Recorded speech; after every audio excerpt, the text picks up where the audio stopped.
Adam Cianciarulo is joining us for Gypsy Tales Part 2. We're back. Adam Cianciarulo! Adam Cianciarulo! Adam Cianciarulo! Adam Cianciarulo has won the 2019 Lucas Oil Pro Motocross Championship. How do I get the best out of myself here? When you see me smiling after a race that I didn't do great at, if anything, that's a bigger indication that I care than me being mad. When you put yourself out there that much as he does, the heat's going to come down on you. He's going to be scary next year.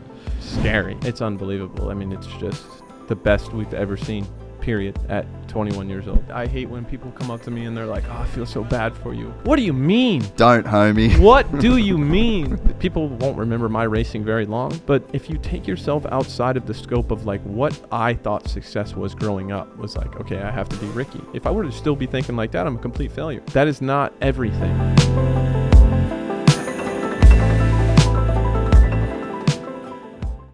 I am always excited to partner with great brands that I personally use. Quadlock has a wide array of products that integrate seamlessly into every facet of my daily life, whether at the office, en route to my next adventure, or during the adventure itself. Quadlock makes it easy to keep my essentials charged, secure, and in reach. Recently, I've been using the handlebar mount for my phone alongside the new action cam mount. The action cam mount takes away the fuss of tightening screws and gives you that simple quad lock quarter turn, making installation and removal of your action cam quick and easy. On my last adventure ride across Vietnam, I even crashed the bike and a quad lock mount kept my phone secure. Quadlock's vibrating dampener is a must-have with smartphone applications to protect your camera's internals from harmful vibrations. Quadlock is designed for any day, any adventure. Go to quadlockcase.com to find your specific application or use the 360 kit builder to discover how interchangeable all these mounts can be. And use the code GYPSYGANG for 10% off your purchase and elevate your next adventure with Quadlock. I met a gypsy. All good? Adam Cianciarulo is joining us for Gypsy Tales Part 2. We're back. I'm pretty pumped that you're here, mate. Yeah, it's like, what's been a year? Pretty much a year, like almost exactly, I'd say. This studio is really giving me something to shoot for my podcast, man. This is a professional setup. We're trying. I've just got a couch and a couple mics. Like, I'm holding this thing in my hand. You know, we don't have this. This got to be a $5,000 table here. This table's actually free. Stop. Yeah, it was here. No way. Shout out to the brand, yeah. Sweet. Yeah, they helped me out on this table. I love but yeah, it. we're about to do some renos, actually. No way. Yeah, pretty excited. So no more like falling mic stand. You're like gassing it up, but two minutes ago we were literally fixed. So I appreciate that. I know how it feels. I'm mid renovation, getting towards the end on my spot in Marietta, man. How about this? I guess my cabinet guy, he had to get a stent put in his heart. Oh. So this was like a 12 to 14 weeks in February. Now it's supposed to be done by November 1st. So we'll see how that goes. What did you did pretty much everything, like the whole place, right? Yeah, pretty much everything. The spot is awesome. I always love living on a golf course. Yeah. I just like the community. Neighbors are a little bit older than me, but that's fine. I'm an old soul. Yeah. But I've always bought, where I live has never been something, I don't know, it's never felt like a home, right? So I got this place last summer and it was pretty old on the inside, and yeah, we've top to bottom done everything. So yeah, we're just waiting on the kitchen now. Waiting on the kitchen, some countertops, dialed. When did you start it? Did you start it during Supercross? It was early in the year, eh? I started it like January 1st. No It's just way. how it ended up happening. Yeah. Yeah. But it's been great. We've had an interior designer that's helped us out, that has all the relationships with the contractors and stuff. Like, I don't want to deal with that. I don't want to Yeah, you're not a project manager. exactly. Yeah. So no, it's turning out cool though. Was it a good little transition from stopping racing? Because you kind of just like racing ended for you in May, but you were just like halfway through another project. So like I'm imagining you just didn't have the feeling of like, oh, what am I going to do today? It was like, fuck, I need to paint. Yeah, pretty much. Yeah, I think it's always good to stay busy. I'm glad going into the year, I don't think I was for sure certain that I was going to be done, especially after Supercross. I maybe thought after the playoffs, like it could be my final year.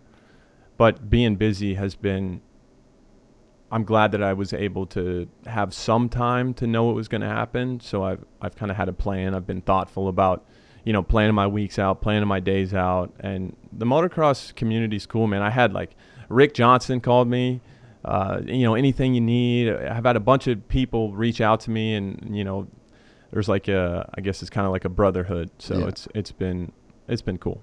Yeah, it's been cool seeing you too. Like you had a few weeks off. Like by halfway through outdoors, you were just a thing. Like the next version of like your career, you just got right into it, and it was almost like you'd been there the whole time. Yeah, I think it was a bit weird. And I think you could even see it with the riders sometimes when I'd be interviewing them. They'd be looking at me like, dude, I was just racing you. You should be here. Yeah. It's like they had to try hard not to laugh to take me serious in that role. But yeah, I think I've talked about this before, but a lot of the times when you're done with racing, and especially how it ended for me, just with the health not being great and some of that, I think a lot of times you can be a bit bitter at it and you want space. Yeah. You see a lot of guys do that, kind of go quiet for a couple of years before they, look at Stu. Yeah. Took 5 years away from it to come back, and now he's doing his thing. I didn't want that waiting period. Maybe I've just gone through it enough, the injuries and I don't know, just kind of the growth of it all, the kind of the self-growth with it all. I just wasn't mad at the sport. I didn't feel like I needed space. I wanted to get my foot in the door right away, because that, doing the broadcasting thing, doing TV for Supercross, that has been a dream of mine too for a really long time. I mean, I've talked about it with you when I was 17 years old. So it's kind of just a new passion to chase. It's a different side of things, but I have been working. It's hard to work just as hard as you have to be a professional racer, but I've been working hard at it. It's been good to have something to just go right into and work. What about the golf swing? You've been working on that? I have been. I have been. And it's funny, I'm like a 10 handicap right now. Yeah. So what's an average round, like a decent round for you if you're out at Bear Creek? 82, 83. Ooh. Yeah, anything under 85 is a good day. That's fun golf too. Yeah, it's fun. I feel like that's a fun zone to be in. Yeah, once you start getting a little bit better, like I'm not breaking 80 a bunch. I do every once in a while. But golf is so funny. It's like I took 6 months off for Supercross because I couldn't even really golf with this whole hand situation. I took 6 months off, and I was like a 15 index when I came back. I had a broken ankle at Salt Lake City. I golfed the next day. Oh, that's right. Yeah, from that St. Louis crash. Yep. I golfed the next day in Salt Lake, and I took a few weeks off then. But I went from a 15. I'm at a 10 now, but it goes in stages. Like, I'll just take my golf cart out to the range and practice and do that. But it's some days I feel like, okay, like, yeah, you're pretty good at this game. Yeah. I'm a golfer. I live on a golf course. I have a golf cart. About to sign this influencer deal with Cobra, sponsor. Let's go. I feel good about it. And then there's some days. Yesterday I shot 91, and I'm just out there like, dude, what are we doing? You have a golf cart. You live on a course. You got nothing but time. It just makes me feel like a goon. But that's just golf. That's just a game. I got to get my chair right, man. I feel like my posture's bad. Take your time, dude. Do you think? We've been staying with Berriman until we move into the new place, and he has got like the golf sim in the garage. There's 3 sets of clubs, 4 sets of clubs in there, and every day we're just out there just grinding. No way. Sweating, bro. Really? Yeah, I've just fully got it. I love geeking on golf. We need to get out there, dude. I've got new clubs coming this week. Really? Yeah. What kind? Titleist.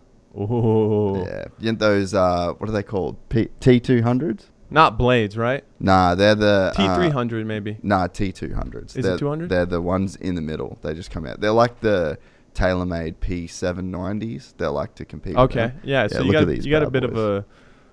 Yeah, it's kind of in between player's distance iron. That's good for you. I like that. I'm playing Forge Tech, which is kind of the same thing. Yeah. They kind of look like a blade, but they're not, thankfully. Yep.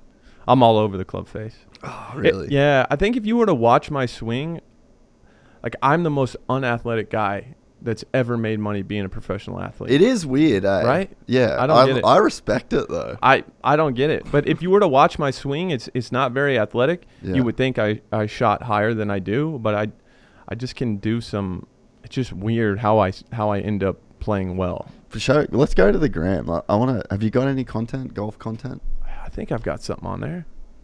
Because I think your swing has gotten. Oh, okay. Yeah. I think your swing has gotten a lot. We'll just edit that bit out. Has gotten a lot better. So you can over go time. to the last photo of the slide of the last post I did. I think. There we go. I think Snuck it in there. I did.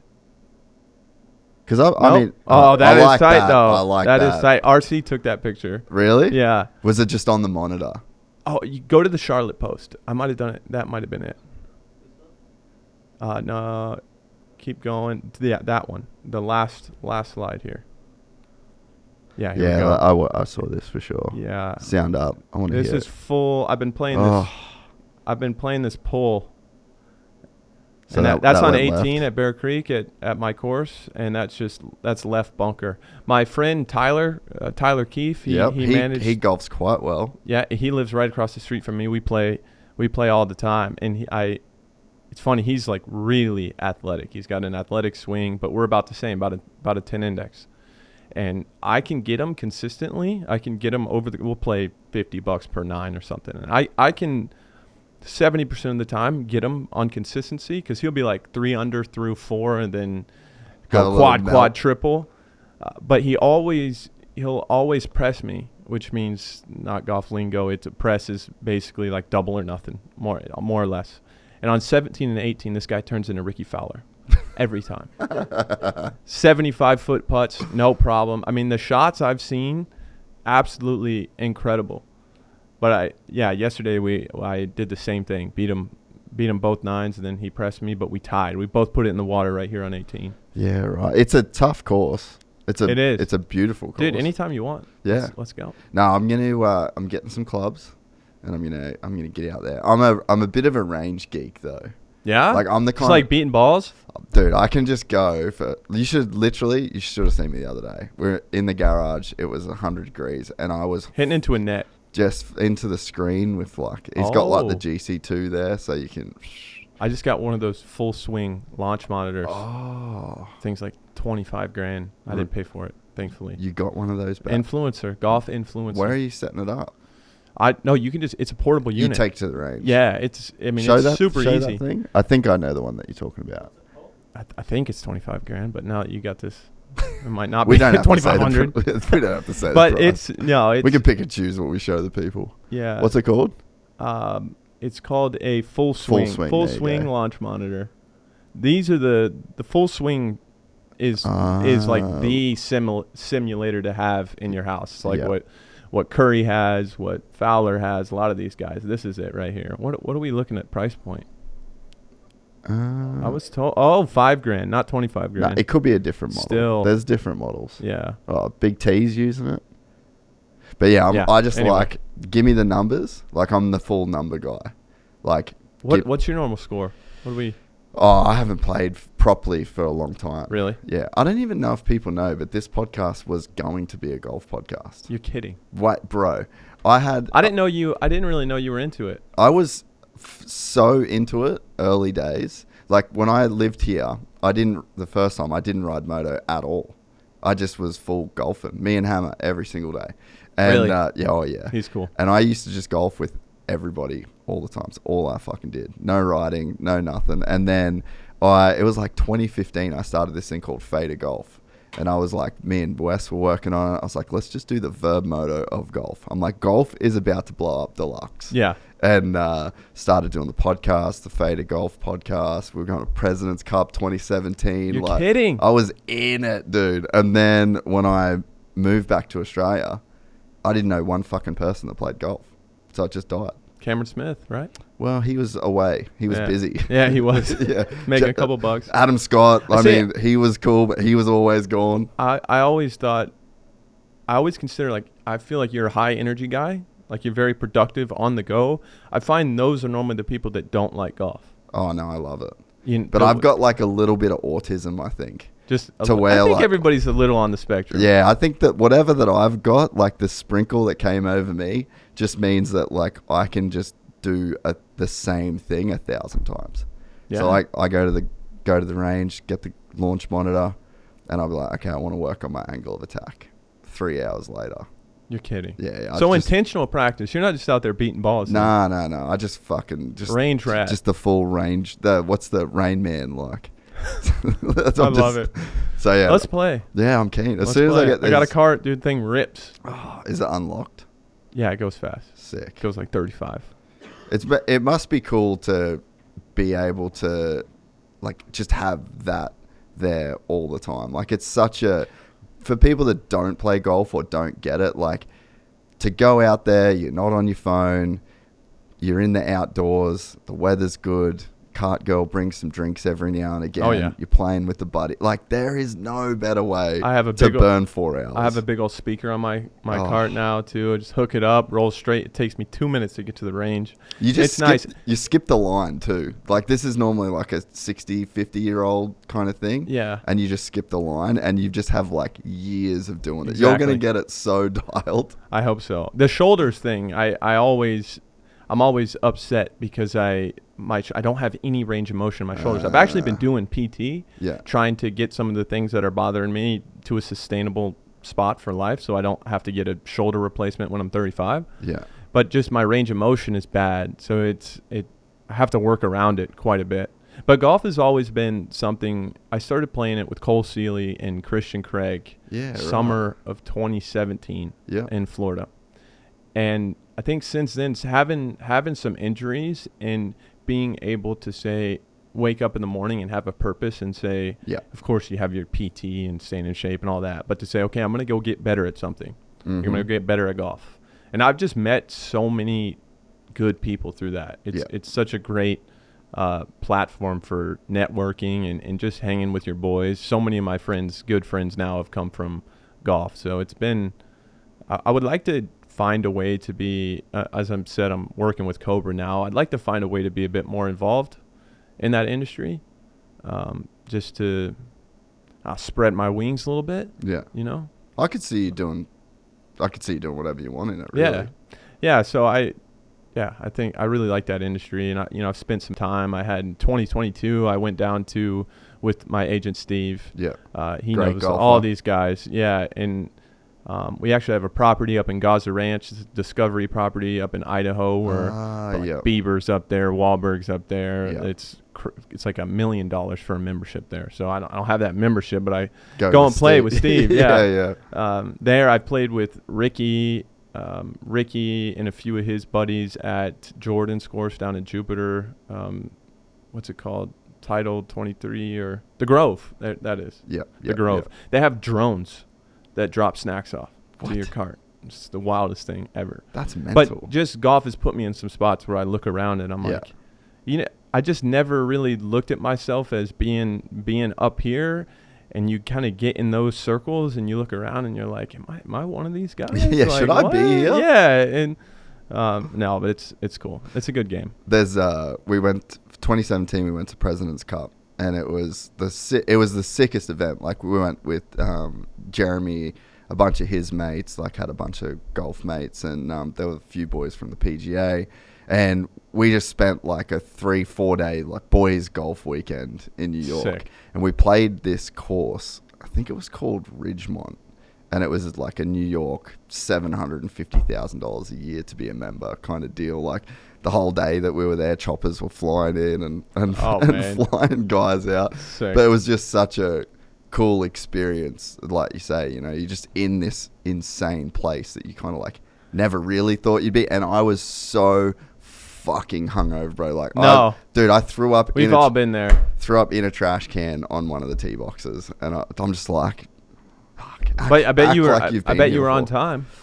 Like I was on time, I am never late to a tee time. I could be out. There was one Vegas 2018. Yeah, I think I won the East-West shootout, and I had a torn ACL at the time, and I hadn't been golfing, of course, because I can't. Had the knee. Yeah, because of the knee. But I went out all night. I did not sleep, and we were playing, I forget who with, but nice course. It might have been TPC Summerlin or something. I mean, we were teeing off at like 8 o'clock. Straight there, dude. Straight there. Just pounded a monster and just ran it. Like there's nothing better still to this day when it's like it's all about the group. Like when you have a good group of guys and you go to bed, it's like Christmas morning every time. Like you get some coffee in the morning, you're driving to the course thinking about the 76 you're about to shoot, you know. There's nothing better too. We actually played, because Ronnie's a pretty good golfer actually, and so we played. It was me, him, and his dad when I first got back to Oz. None of us lost a ball. Not one of those days. One of those days. Wow. And we just. What's your lowest score? I think my lowest score I ever shot, I had 2 days in a row in Atlanta where I shot a 76 and a 78 on the like back-to-back days. Wow. That was it. That's good. Yeah, that was good golf. That's really good. But that was like peak golf, and then that's where the decline, like I just stopped playing basically after that. It's a grind. Like if you're not out there on the range at least once or twice a week, you lose it quick. Yeah. Yeah, I mean, enough with the golf talk. People are probably so like, what the heck? But I've shot, you know, I always was like, I'm a good mud racer. Loved it. The attitude was great. Loved the mud. Awesome. Always just did down well in for the it. mud. Yeah. I've broken 83 times, and 2 times was in the pouring rain. Really? Like the last 4 holes were just, it wasn't raining the whole time, but like a significant portion of the round was just, probably shouldn't even have been out there. I got 2 gloves on, just grinding. That is so So good. it just carries over everywhere, man. It's all attitude. Yeah, that's just attitude. It takes the pressure off. Yeah. You know, with the rain, it's just, yeah, it's good times. I always would literally do the exact same lap time whether it was dry or wet, and my dad would fucking lose it every time. He'd be like, Really? brother, what are you doing? And I'm like, I must just have an internal speedo, and I just like hit my max. I can do it in the mud, I can do it in the dry, I just can't go. It's like I haven't, you know, the e-bikes, how they just like stop pedaling after a certain, I need to like get whatever that is. So my good in the mud story stems from Ponca City 2000, I believe it was 2008. So it's the week before Loretta's. And I had always, as an amateur, if it was dry, I knew I was winning. I knew I was winning. And if the clouds came and it started to rain, that was the only time it was called into question in my mind. And I'm like, oh, God, here we go. You know, just levels. Could happen. It levels the playing field. And I remember it was 85. I used to race 85 open. So it was like, back then it was like 7 to 16 or something crazy. That should not be a 9 class. to 16. It was something. I was racing kids 5 years older than me. I was racing Tomac in this class. No shit. Yeah, I think it was 08 or maybe 07. Either way, I'm out there in 85 open practice. It's like Bogle, Baggett might have been there, Tomac, like all these guys. And I'm like, maybe even Anstey was there. No shit. I'm like, dude, these guys got me covered. You know, these kids that are way older than me, I'm like, that was my target, but I didn't really think I had them beat. I went out there and I had the fastest lap time somehow. I remember I crashed super hard, got up and just ripped a time, and I swear ever since that day, I mean, I would almost start crying, dude. I hate to admit this. As like an 8-year-old, if it started to rain, I would be like distraught. Ever since that day, every time it rained, I'm like, let's go. I'm that motherfucker. Let's go. I'm that guy. I got Tomac, got all these guys. So that is so yeah, good. it's mud's all attitude, as you know. Yeah, 100%. So should we talk some SMX? Let's do it. Let's do it. I'm a broadcaster now. Yeah, I'm keen. So, yeah, I like this media guy Adam now. Right here. Yeah. Right here. Yeah, I like this. No, Actually, I wouldn't say more no. like this. No, I wouldn't more say like that. this. You have this way more dialed than me. But you get to be in this lane now, and I've been waiting. I've been excited. It was a weird position. It's not like you want to see your friend retire from racing, but this time last year I was looking forward to this, Adam, because I knew what was coming. I think everyone knew what was coming, and now it's here. I'm like, fuck, let's go. I'm like ready for this. I'm ready for this version. I'm excited that it worked out. It's something that I've had in my mind for a really long time, and I think part of the reason why it's worked out is because that's the case. It just always felt like something I'm going to do. Yeah. You know, so I think that quality of your thoughts affects the quality of your life and what happens. But yeah, it was a cool spot. I think they kind of made a spot for me. I think with it being so last minute, you know, I had talked to them around the time I announced my retirement at St. Louis. Yeah. And yeah, they were able to fit in a couple spots of the sideline reporting and then doing the host desk at the SMX races. And even some of the times I think at the first SMX race in Charlotte, we did pre-show and post-show. Yeah. But we also did like halftime and a few other little hits throughout the race. But at the last 2 races in Texas and Vegas, we just did pre and post, nothing in between. So I got a chance to go and sit in the TV truck and kind of get the whole behind the scenes. It just helps having a scope of what happens. Yeah.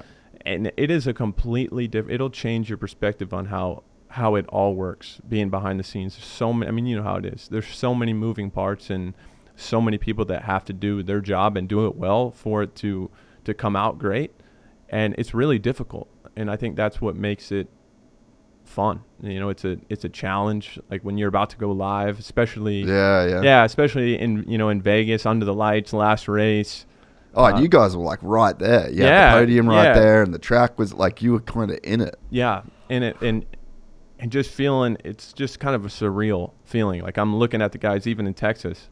I'm looking at the guys in staging. You know, they're right next to us, geared up, ready to go. I'm sitting there in a suit, right? It's a completely where I was, if you would have told me this was going to happen, play out this way in December of last year, I would have slapped you right in the face probably. Yeah. You know, but there hasn't been one time where I've been like, I want to be out there. Not in a way of I hate it.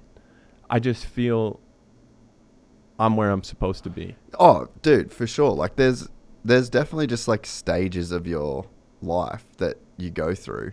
And I think you're right to be super excited about this opportunity. And I mean, I'm excited for you because I mean, you got Ricky and James in the booth now, but it's like they're not going to be doing it for forever. And it's like there hasn't been much youth in that position, like someone kind of like really coming through the ranks. So it's like the timing's perfect, you're perfect for it. And I think the fact that I feel like it's always just been like straight to the booth. Like Emig was straight to the booth, and then Ricky straight to the booth. Like I can't really see any of those dudes doing the type of broadcasting that I think you can. So it's almost good as well that you're not just going to go like straight into the booth. I feel like you can do so much. Like we really don't have shoulder programming in the sport, really. Like they're trying to. I know that's a goal of theirs, but man, you look at so many other sports and just what you guys are doing with the pre and post show, like that as a starting point. Like you're just coming in at the right time when, you know, those jobs are taken care of for the moment, and there's just like it's like you have a blank canvas to kind of make it what you want it to be for the first, you know, few years. Yeah, firstly, like RC, James, Weege, JT's been great, Bondo, everybody I'm working with has been unbelievably supportive and helpful with me. Nobody has been, you know, I find it kind of difficult because on social media, just I think any commentator, any broadcaster in the world, like the best guys that call the World Series and the Super Bowl and the Kentucky Derby and all this stuff, there's always, you can go on Twitter or X or whatever we want to call it now, and Mike Tirico, just unreal, this guy. And he would just be getting torn apart on it's a very subjective thing. You know, everybody has their own opinions and tastes, and the longer somebody is in the spot, the more you're going to notice the little things you don't like, and then I think it gets to a point where everybody's looking for something to be upset about.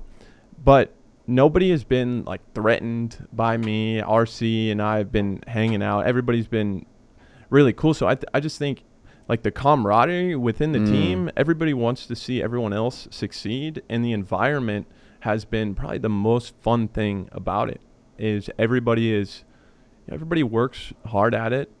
Everybody puts a lot of time and thought and effort into it, and I do think it's been cool for me to be in some different roles, you know, to kind of see every little thing. And I think if the day does come where I am able to get in the booth one day, I think that'll make me the best I can be. Yeah. You know, if I were to just go from racing straight there, I need time to get better at this. You know, it's just like anything else. You need practice. It's not just, you know, even one of the things at the first couple outdoors, you're you got somebody talking in your ear. Yeah. And a lot of times you're on a time constraint. You got 15, 25 seconds. And what they really like you to do is I've been working with the broadcast coach, Tony Martinez, which has worked with like Tony Romo, these guys. A lot of times what you're trying to do is really lock in on one point. Yeah. If you say too many things, people don't really digest that. So what you really do is come in with a strong point. You kind of state it, you explain it, and then hit your point again. So it's a lot more than just, I have a million things in my mind as to why Jett is way better in left-handers than Tomac, or so I could go on and on for hours, but it's not. It's about structuring it in the right way and making it digestible to the viewer. And you're also trying to cater to the hardcore fan and new fans as well. So there's so much, there's so much stuff that goes into it that I've had a really good time, just getting more comfortable, getting better. Those first couple, especially at Charlotte on the host desk for the first time, I was so nervous. And we got to talk about the suit thing too, because I showed up in like a $10 suit, dude, and I just got roasted. Oh no. Yeah. Where's it? Go to the suit. Show it to me. Yeah, it's on Instagram. Why did you show it with a $10 So suit? I didn't know that I needed to wear. I guess I just should have thought about it. Yeah. But I didn't know that. I figured that we would be wearing something that they provided, right? Yeah, look at that thing, dude. So I went to the mall on Friday. They're like, yeah, you need a sports coat or something. I'm like, okay. And admittedly, I'm a dirt bike racer. I'm not. Yeah. Like, you see these guys like Colt Nichols and Justin Bogle all swagged out. Like, there's a lot of guys that have good style. Joe, few different guys. So that's not me. Like, I have black T-shirts and black pants in my closet. That's pretty much all I do. And yeah, so I went to the mall the Friday before, and I was like, this says slim fit. This is my size. I put it on. I still look at it right now, and I'm like, I think it's. I mean, I don't see anything like wrong with like it. really terrible. It's not tailored, but yeah, I got done. Luckily, everybody was pretty stoked on the actual on the performance. On the that you performance, gave as a but broadcaster. the coat was the topic of discussion. I believe somebody told me it had its own vital threat. So. Yeah, I missed the game there, but luckily my agent Steve, he called me after the show and he's like, "Great job, but I've never seen like, what are you doing? You look terrible. It's awful. What were you thinking?" And luckily he's got 15 suits that he doesn't wear. So I went to his house, went through his closet. I got like 15 suits, dropped them all off at the tailor. Oh, lovely. Yeah, and so now I have a plethora to sort through. You're dialed for 2025. Yeah, exactly. But it's better. Look Cool, at- man. look It's at cool. that. Yeah, it's cool getting to dress up a little bit, and I think bringing some of that professionalism into the sport. Like, we know it's dirt bikes. I know I'm a dirt bike racer, but I think it's cool to kind of present in that way. Dude, 100%. And I think we're definitely there's definitely like a curve. I think a lot of people can feel it in the industry. That I think there's probably more money in it at the moment than ever in terms of like payouts for riders and TV deals and Feld and MX Sports Talk. Like, I didn't realize until the Davey Coombs podcast just how much they were at loggerheads for so long. Yeah, and it's like that's really bad for business. Terrible. So you think about how long we've been living in that ecosystem, and it's like the last couple of years. Sports made some pretty big strides. You got Jett, you got Hayden, new people coming into the broadcast team. So it's really trending. So I just think it's like the best time that we are kind of jump. It just seems like a good jumping off point, and you feel like a really good piece of that puzzle. Yeah, thanks. I'm super excited about it, and just being behind the scenes, and you're behind the scenes too, and seeing some of these numbers, viewership, and some of the sponsors that are coming in, the interest. We have the new manufacturers. We got Ducati, Triumph. So there's going to be more spaces because unfortunately there is way more talent than there is money, or historically it's been that way in dirt bikes, right? I would love to see 1 through 22 making a comfortable living. Of course, right now it's more, money's more at the top.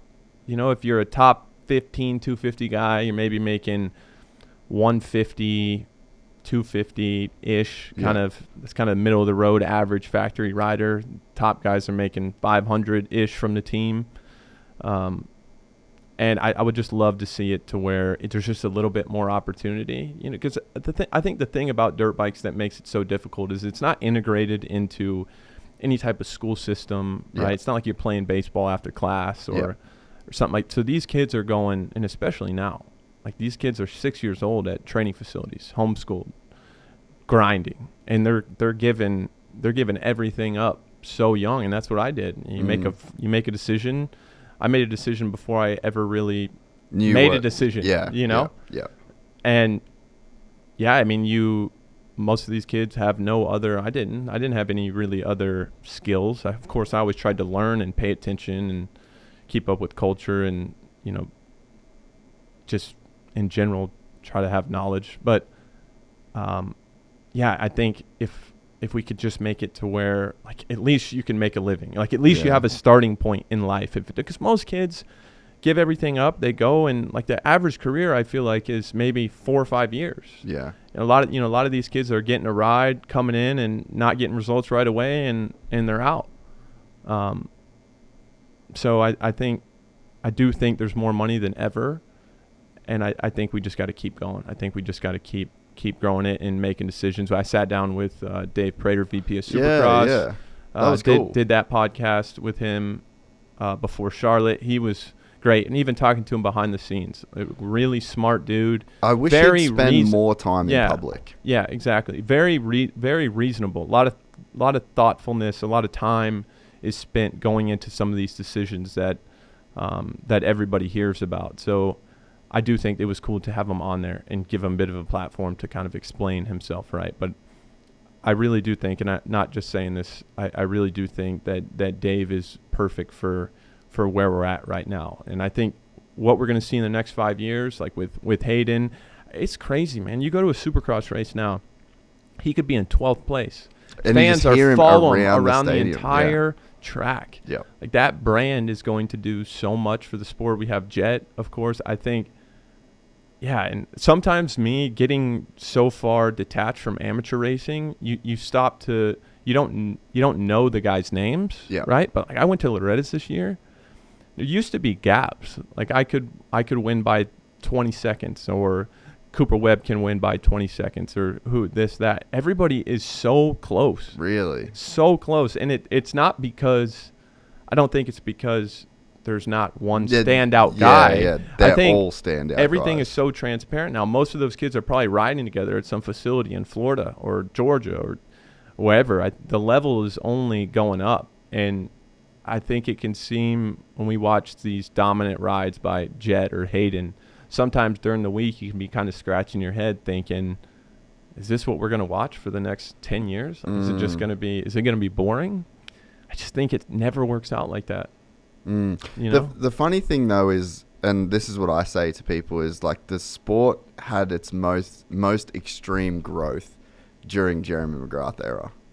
Yeah. So the hardcore fans, we kind of don't want to see just that domination and one guy winning every weekend, but I feel like the mainstream does, in a way, because it's like the sport always grows and you look at golf. When did it grow the most? Tiger. So it's like, as much as the fans want to see, like, quote unquote great racing, I feel like when you have people that come along that just obliterate the field for years on years, it does do something to, like, grow the sport. It's a very weird feeling, but then you get, like, the pushback of the people that in the industry, like, people don't want Jett to go on that kind of run, right, internally. But it's like, if you look at history, they're the kind of runs, and you celebrate them after. So people love greatness. Yeah. And McGrath was weird because it didn't really feel like people were pushing back against his dominance. But I think you see his dominance, and then you see Ricky's dominance, and that, like, then the people in the industry are like, fuck, not again. Like, totally. Just let us see some good racing every single weekend. I think you're completely right. I think it takes, to transcend the sport, it takes somebody, you can, to a degree anyway. I think Ricky Ricky definitely embraced it to a certain extent. Like, you always see clips of him on Lino with MC back in the day, right? I'm not going to say that RC didn't do, I mean, he did an unbelievable amount of things for dirt bikes, but I would say his main focus was winning races, right? Yeah. It wasn't like 50-50. It took him so much to win races. It took him everything. Yeah. I mean, you have to he sacrifice literally gave everything. Everything you have, and so much respect for that. And to completely transcend the sport, you have somebody like Hayden, somebody that is winning, that has, you know, his situation with Brian and just everything he's about. He's got a good infrastructure kind of for his brand. Somebody that's dominant and that is willing to embrace that side of things. Like, for me, I always wanted to get to a place where if I was able to win more consistently, I had what I needed off the bike to transcend it, right? But I did not win enough. It takes somebody that is more dominant, or at least consistently up there battling for championships, and somebody embracing kind of the media side of things to truly transcend the sport. And I think that's what we're going to get with, I think, more so Hayden right now. I think so too. He's more, he more plays into it. He's great TV. I mean, every time you have him on, every time he's on the podium, I mean, it could be after, even on Race Day Live, like it could be after qualifying. Like, you just know he's going to be himself, and I think that's great. Jett is, of course, dominant. Doesn't seem as into that. He's more of the kind of the RC, solely focused on winning a little bit. They pulled back this year, big time. It's just a lot. I mean, I probably would too. You want to shield him. I mean, he's, what is he, 20, 21 years old? So, but yeah, I think it takes both. And I think that's what we have with Hayden. Absolutely. I thought we were going to get that with Jett. I thought we were going to get it. We still might. But I think, I mean, I just think they really pulled back a lot this year with media and with doing those things, which I think is a massive shame. But I also get it, man. Like, to be boots on the ground and, like, in the middle of all the shit that he went through at the start of the year, like, bro, A2. Yeah, the world was coming down, like caving in on him. That was hectic, dude. And I was sitting in the stands, and Anna was next to me, and she was, like, filming the opening ceremonies, and I'm like on the video, and I'm like, he's gonna get booed, watch this. Because I knew that if they didn't change that fucking walkout with the boxing, I was like, dude, this is not gonna go down well right now. And he came out and he got booed by the entire stadium. I think that was a bit of a turning point for them. Like, I really feel like you saw things really scale back and close down, and I can't sit here and say that I blame him for it, because I have to deal with that stuff sometimes, and it fucking sucks. I will say that Jett's biggest strength, absolutely his biggest strength, is that kind of carefree demeanor that he carries. I've said it on the broadcast, but any moment, like any big moment, even Saturday in Vegas, big moment, into Supercross, trying to kind of wrap up that title, big moment when Webb was kind of coming. Dude, the Webb had the momentum, and it was all going his way, and everybody thought, okay, Coop's going to do what he normally does, and Jett was just, I mean, locked in. Starts every lap clean, zero mistakes, like just locks in. And that kind of kid energy that he carries around, even just talking with him a little bit before races, and just, I'm observant. I pay attention, especially this year. If anything, it was like I was scouting for my job. My job in broadcasting. I wasn't doing a whole lot out there. Behind there. Yeah, like, so I was kind of trying to talk to different people and try to get a lay of the land a bit more than I normally would kind of do my own thing. But he never lets a moment, like, he just never lets it get to him. And I think that is so important for long-term success. He's just not, I don't think he carries around that. I don't want to discredit him at all. I know it's a lot regardless. But it's almost a skill, though. It is a skill. You're almost complimenting a skill he has. Yeah. And people have talked about this in golf. I forget who had the quote, a player, it might have been Schauffele, where he's like, you have to care enough about this to do everything that you have to do, all the work you have to do for, hours and hours of hitting balls and, laying in bed thinking about this, thinking about that. And then on Sundays, you have to convince yourself you don't care at all. And I could never do that. I always cared so much. I was like too aware of that. And that's what I see in Jett that is so dang cool to me, is that it's always seems like it's something that he just likes to be doing. Yeah. Did you see him at all on the weekend before the race? I saw him at the press conference. Oh, okay. That's it. Dude, I saw him right before the night show. So we were at the Lawrence thing, and then he walked back, and I gave him a little high five and a little good luck. Fully in the zone. I walked away. Really? Oh, dude, I knew he was going to win just from it. Oh yeah, I think we all figured it was crazy to see the level that he was like so zoned in. And the more times you get it done like that, once you get the ball rolling, once you know you're the guy that locks in and gets it done, it's only going to get easier for him to do that. Yeah. He really already has the narrative that he gets it done in these moments. Yeah. So it's creating a monster. Same thing with Hayden. Yeah. They lock in and they get it done. And Hayden's the same way to a kind of a different degree. I mean, his focus is like him being able to block everything out. I mean, if you go walk by the star rig in between, it's crazy. You got teenage girls out there like 5 rows deep outside his rig screaming at him, signs everywhere. It's just a whole different something that we haven't seen in a while. I think even when Jett was in the 250s, it wasn't that big. No, I've never seen that. I've never seen anything like it. And for that not to weigh on you, like a personality type like mine, no way. Yeah. I would not be able to do it to that extreme. It's funny with Hayden, you're completely right.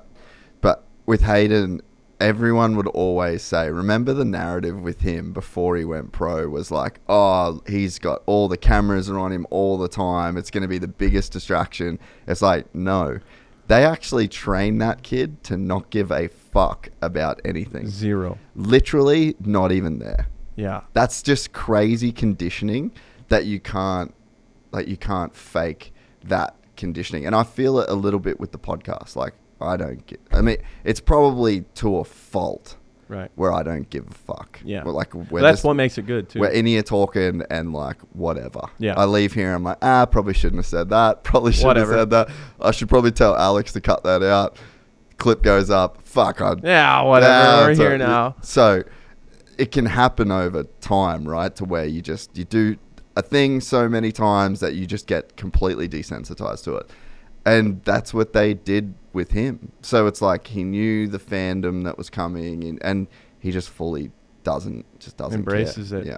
I even saw him because I was, of course, as a pro, you get detached from the amateur scene. You're not paying attention to it too much. I mean, you see him at the, SX Futures and stuff like that, but you're not paying attention to who's winning Loretta's or anything. Yeah, we're not like seeing moto scores. What's crazy is Hayden was on a 50 probably my last year of amateurs. I don't even know if he was racing yet. But I had heard about him just because his brand was so big. I mean, he was more popular than 90% of the pros when he was 13 years old. And I think I naturally assumed to a degree that he was overhyped because I know that Brian is a genius when it comes to marketing and all. I just figured it was going to be a bit overblown. And I went and watched him at Loretta's. I forget what year it was. I think he was on 85s. And no doubt, I said this before, but he was good. But I didn't see what we're seeing now. I didn't see this level of dominance. Even I was talking about this with Justin Brayton the other day. But even at the Futures race at Anaheim 2 in 2023, not that good. Good, right? Not that good. That's a very subjective term. Yeah, but you're talking about not just domination at 18 years old. Good. Yeah, we're talking about him now as a guy that's like could be one of the best ever. Yeah. Right. I didn't see that, but as soon as the moment got brighter, like from A2 Futures to him racing East Coast, that completely different guy, and it's just. Confidence has just gone up. He'll take confidence from guys like that, find it anywhere they can. Like, I'm a half second off this guy, like at free practice at this race here. I got him. And it rolls and rolls. And that's just, I have so much respect for that mindset and how much of a jump he's made. Because I normally am a good judge of that kind of stuff. He just didn't look how he looks now. And they've just created a monster. Yeah. I mean, it's only going to get harder. Man, and I can tell you too about, I reckon Salt Lake was a switch for him, I reckon, this year. But you could tell, or I feel like I could tell, that he wasn't even close. Like, so far from being dialed at Salt Lake this year. And he won. Yeah.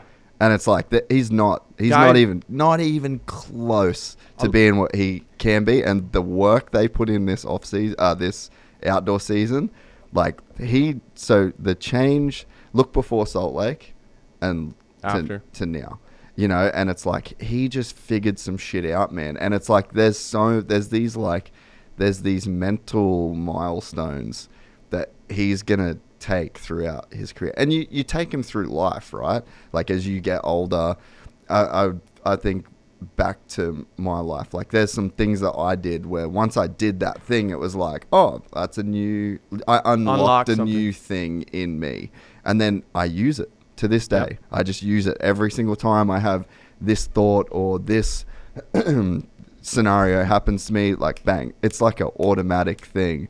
I'm like, I learned that lesson and apply that lesson.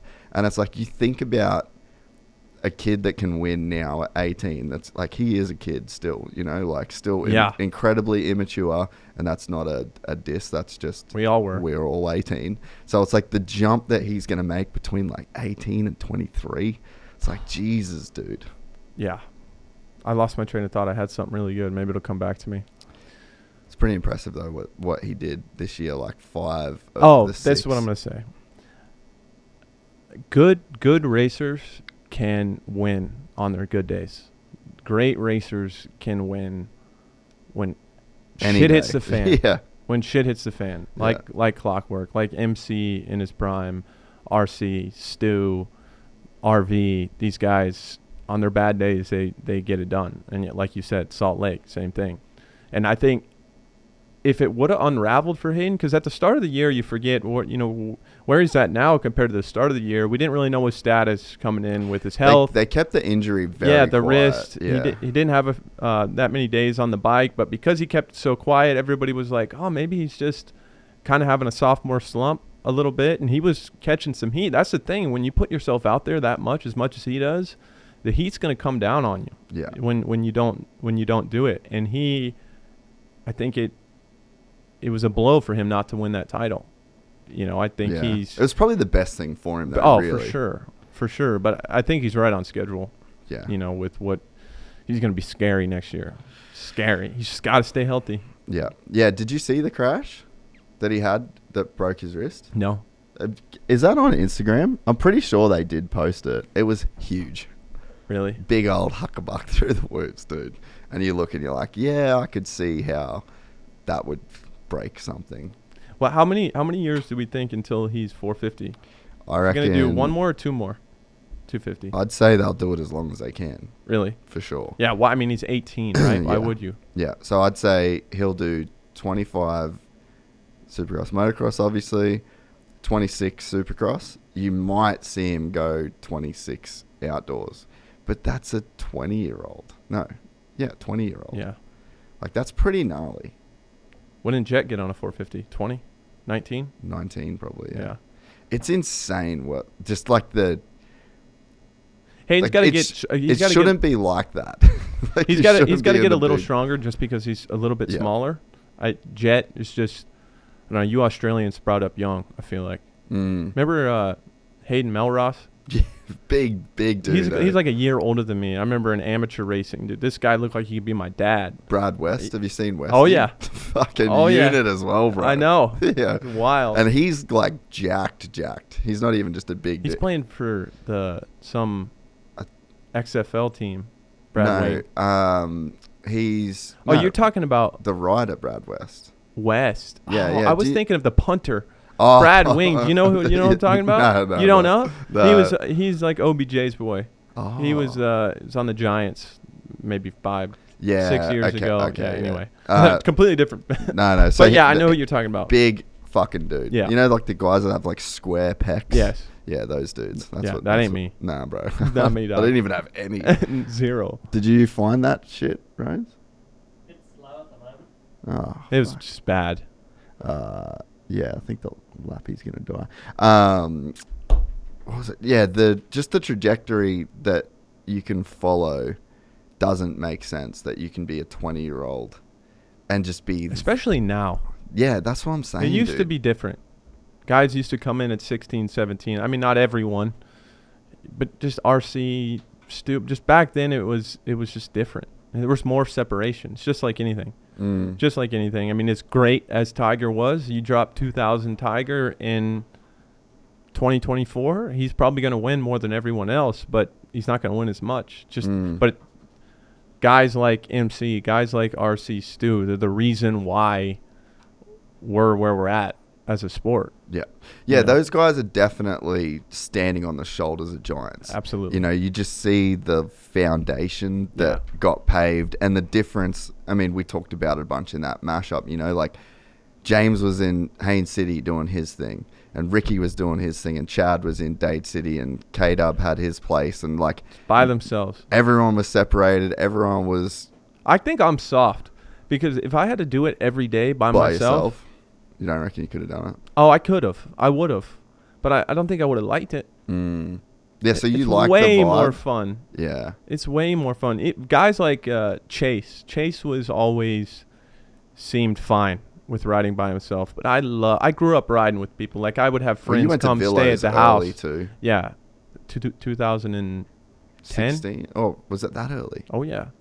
2010 was my first year riding at RVs. He was hurt because he got hurt at St. Louis. Yeah. In Supercross, broke his leg. Yeah. I was riding there with future trainer Nick Way. Huh. Yeah, back then it was RV just bought it. It was Josh Grant's, and Yeah. the place was all sand, just a complete sand track. And yeah, I rode it 2000. Started with Eldon in 2011. I was 14. Oh shit. Yeah. What was the most fun years you had training? Who was the best group? That's 'Cause so hard. Kenny's fun. Oh, Kenny, yeah, a great time. I don't know. I think everything's better when you're a kid. I think. And I think my most fun I ever had, I was living with my parents. Of course, I was from 10 to 14. I had my buddy Zach Freeberg. Yeah. He won a pro sport title at Yeah, Loretta's. He was a yeah. good amateur. He rode for that extreme Kawasaki team, Bobby Hewitt's deal. Yep. But he lived with me for like 4 years, and he was on a 2007 was the first year I was on 80s. He was on super minis, and we go to the track every day, and he would start, 20 seconds behind me, run me down, take me out. Like it was so much fun every day. And my buddy Zach Cummins, who ended up getting a degree at Columbia in like theology or something. He's like What? crazy smart. That's now. Yeah. He insane. went pro, did a couple races, and then just got a full like scholarship. Like crazy smart dude. But yeah, we would me and both Zachs go to the track, drive 2 hours. We drive down to Okeechobee, or we had this place called Bostwick that was cool, and just motos every single day together. It would be like 2 or 3 months at a time. Normally it'd be all three of us. I had like bunk beds, and somebody would sleep on the floor in my room. It was just sick. Yeah. We'd get home from the track, unload everything, and be washing bikes. And I'd always try to dodge the bike washing stuff, make them do it. It's like my job to clean the van. Just those are like, I think the best days looking back. It was just such a. It's like wholesome. Yeah, it's No just egos. no You're just doing egos, it. and you're just doing it. Yeah. Like I just loved it, and I Yeah. was doing it. I mean, it was still difficult. There were still days that were like, God, do I really want to do this? I mean, it was tough. I was pushed very, very hard, as we talked about on our last podcast. But it was those years, 2007 to 2010, so much fun. As a pro, yeah, Kenny's been my best friend as a.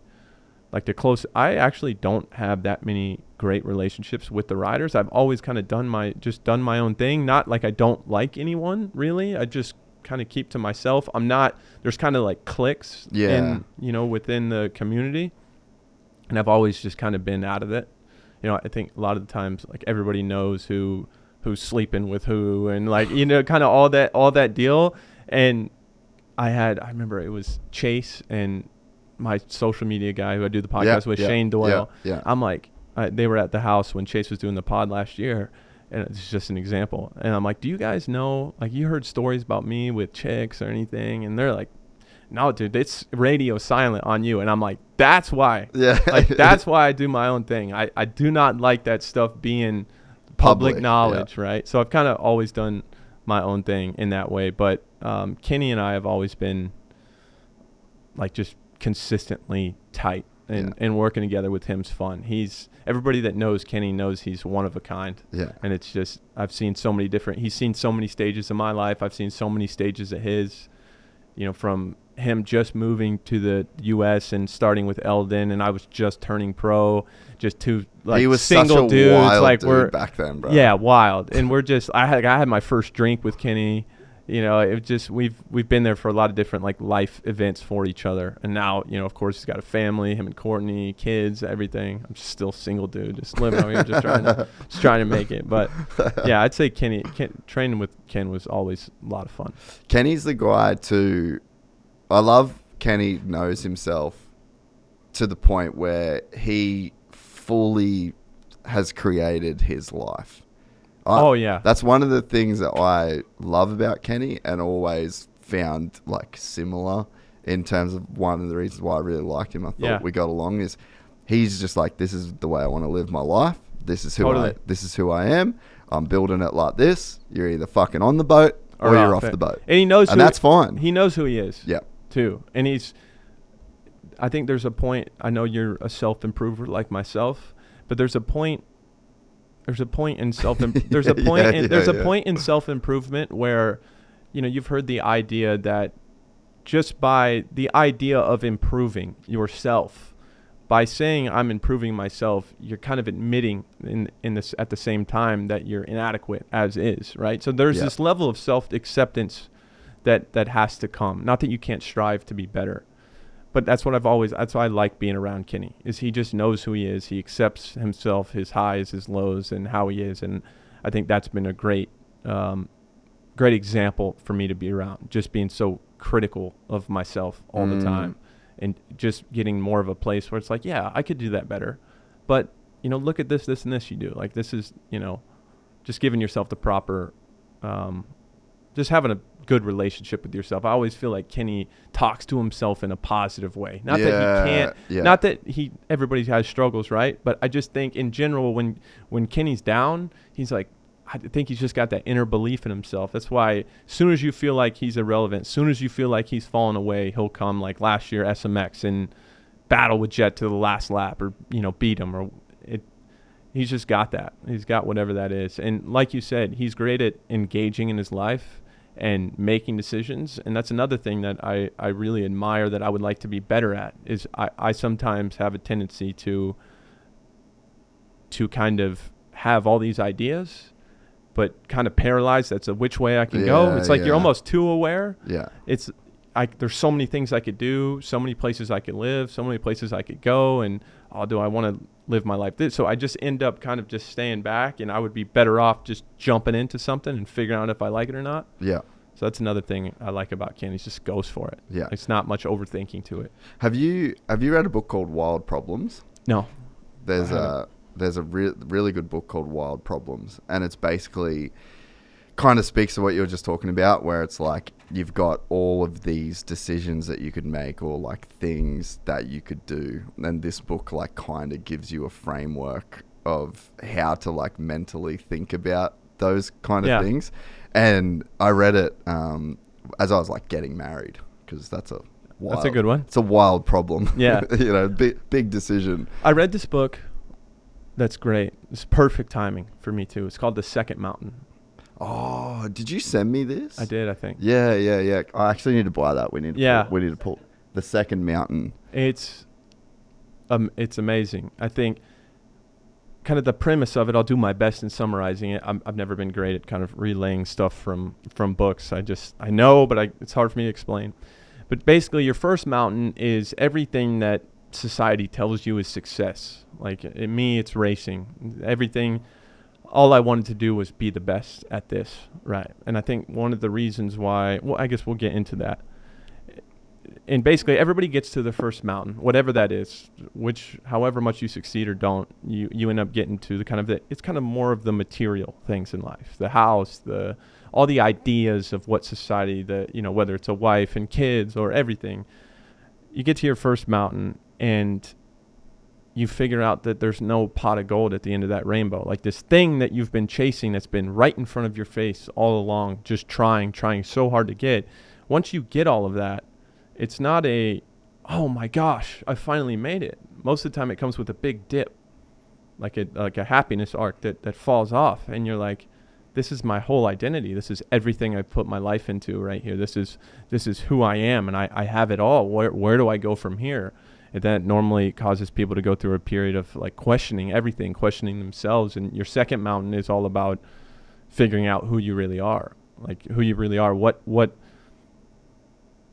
more fulfilling, meaningful work, helping other people, contributing to your community, things like that. And that's your second mountain. And for most people, that's could be anything, but most of the time it's around 40, 45 years old, something like that. I think I relate to that a lot because I actually, when I started having some, I guess, I don't know, type of like depressive episodes, always was we talked about this on the last pod, but always was really happy dude, you know me, like always see the bright side of things naturally, and all that came easy for me. People ask me how you stay positive or whatever. I mean, I know I live a very privileged and nice life, right?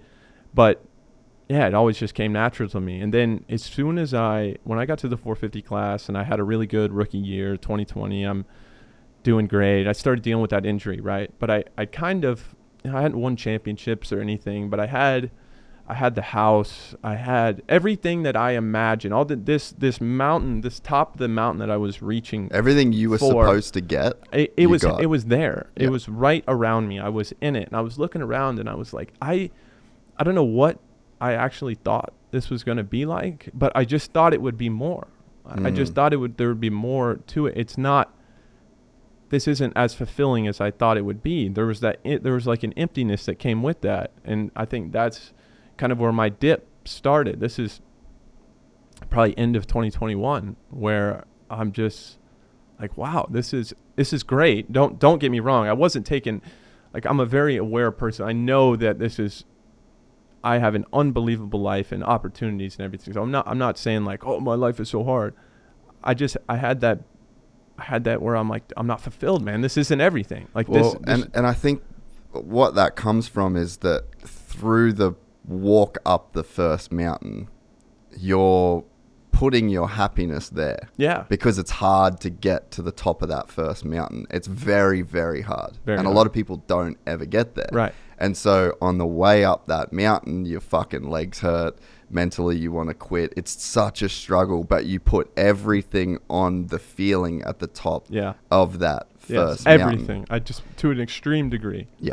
And so it could never live up to that. Exactly. You don't even know. It's vague.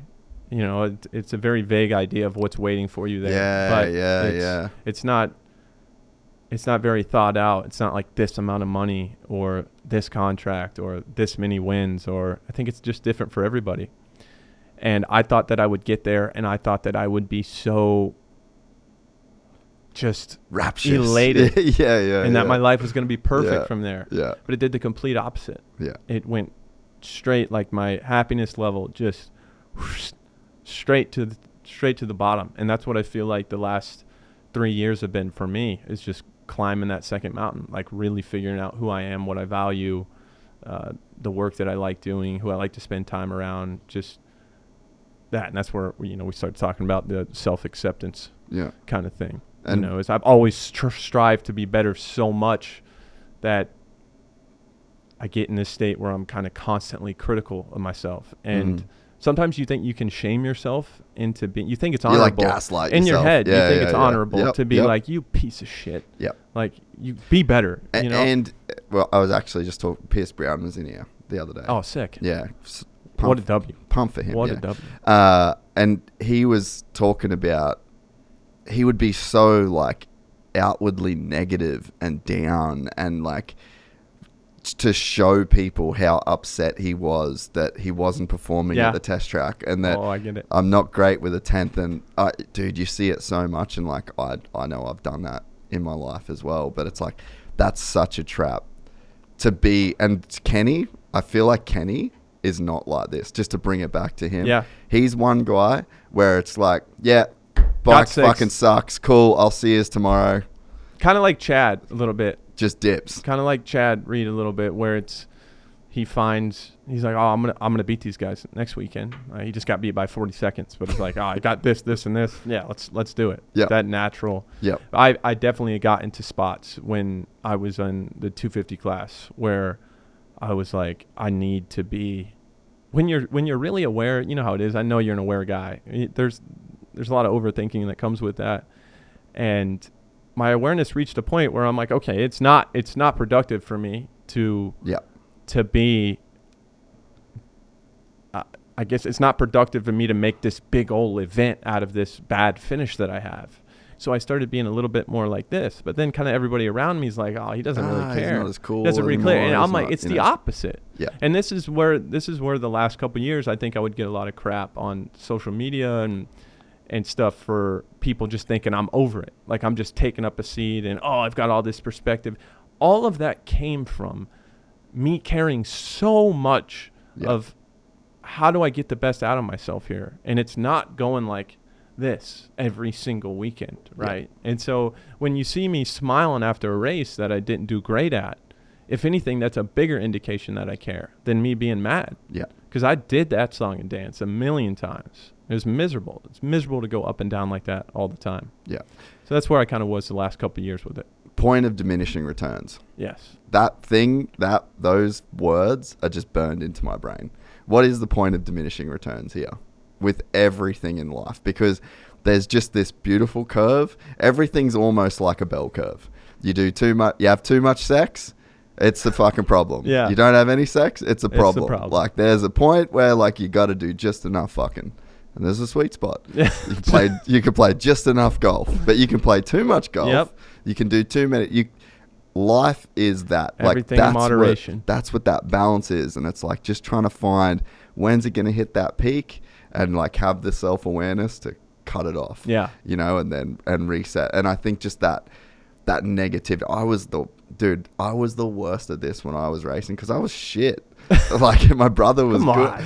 No, I was. Like I still am. But it's like my brother would be good and I wouldn't be as good. And then we'd be going home from racing and my brother would do well and then I wouldn't have done well. And I'm like trying to show my dad that I'm like pissed off and I'm angry because I'm trying to show my dad like, no, I care about this. Yeah. I wish I was doing better.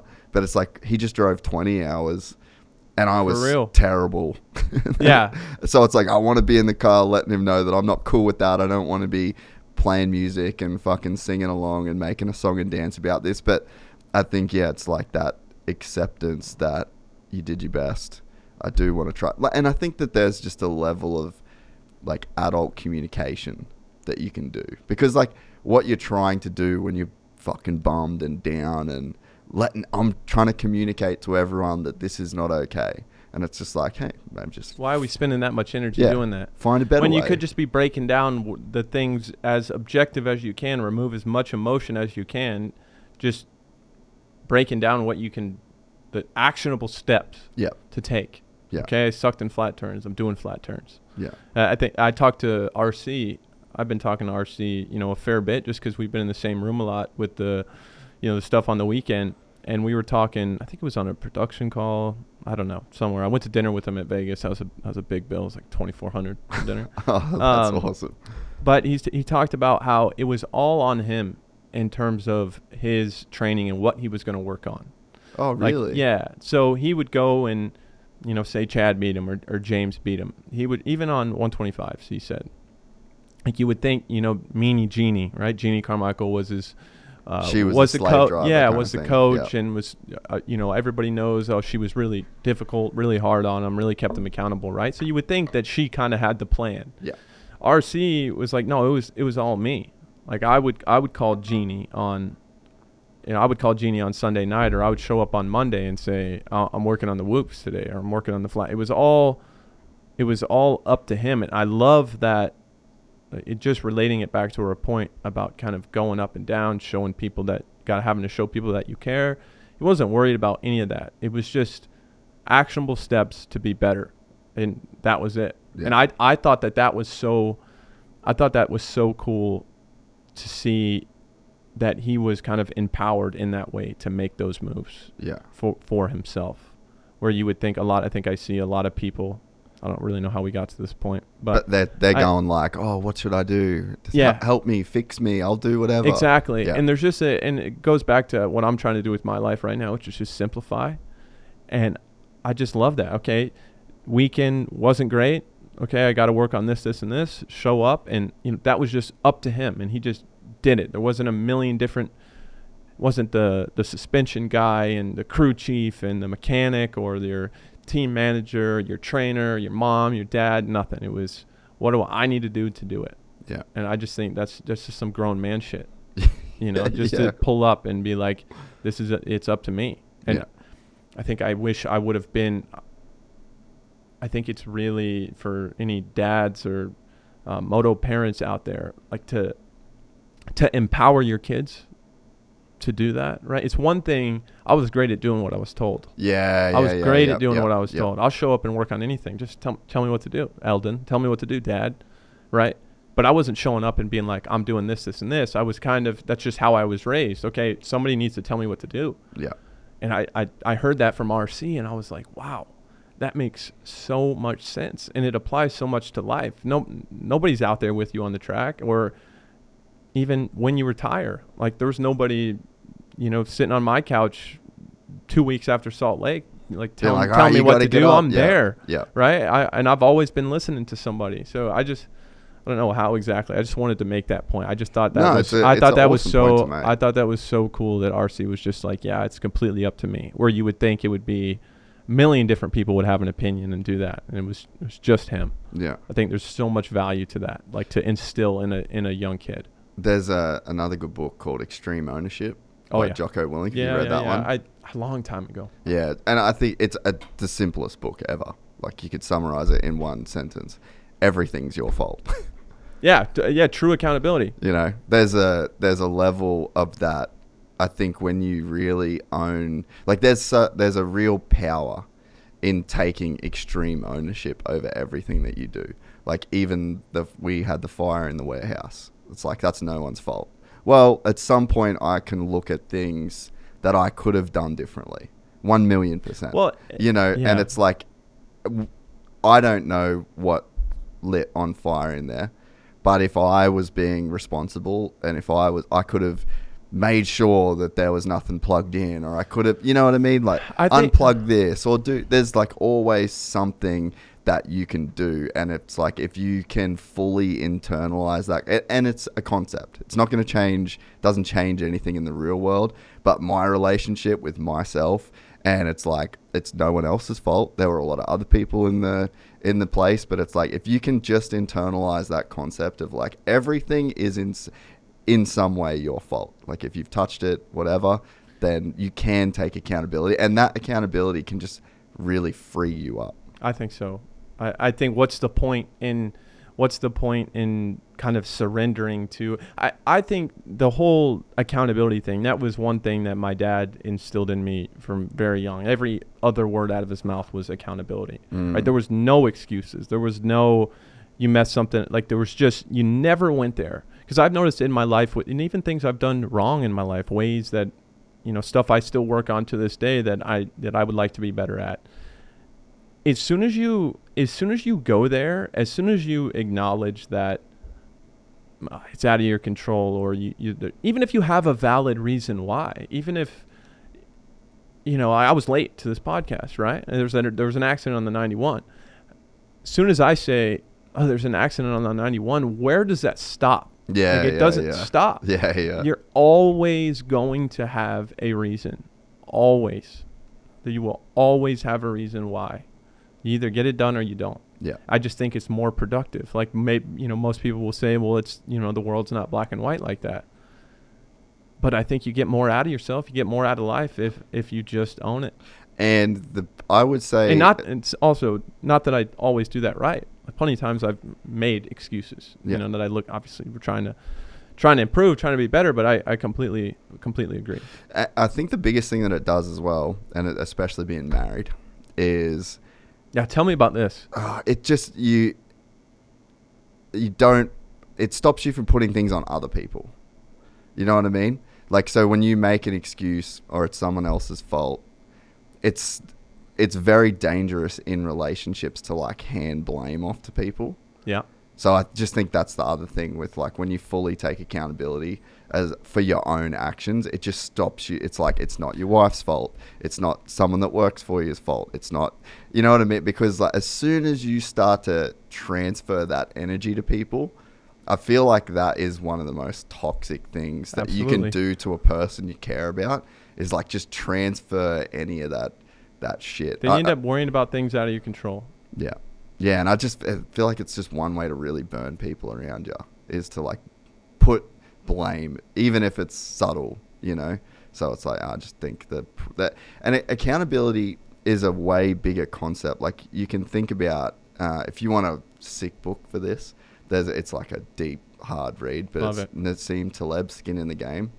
But accountability is skin in the game. That's like it. It's the same thing, right? So it's like everything in life benefits from having skin in the game. Yeah. So your face on the broadcast, like, that's accountability. Yeah. You're standing up on a microphone and live TV, speaking your opinions with your face, fully backing, like, that's skin in the game. If you did that with a mask on and no one knew your name, it just doesn't have the same impact. Right. And it's the same as, business. Like, the person with the most equity in the pie has the most skin in the game, the most accountability.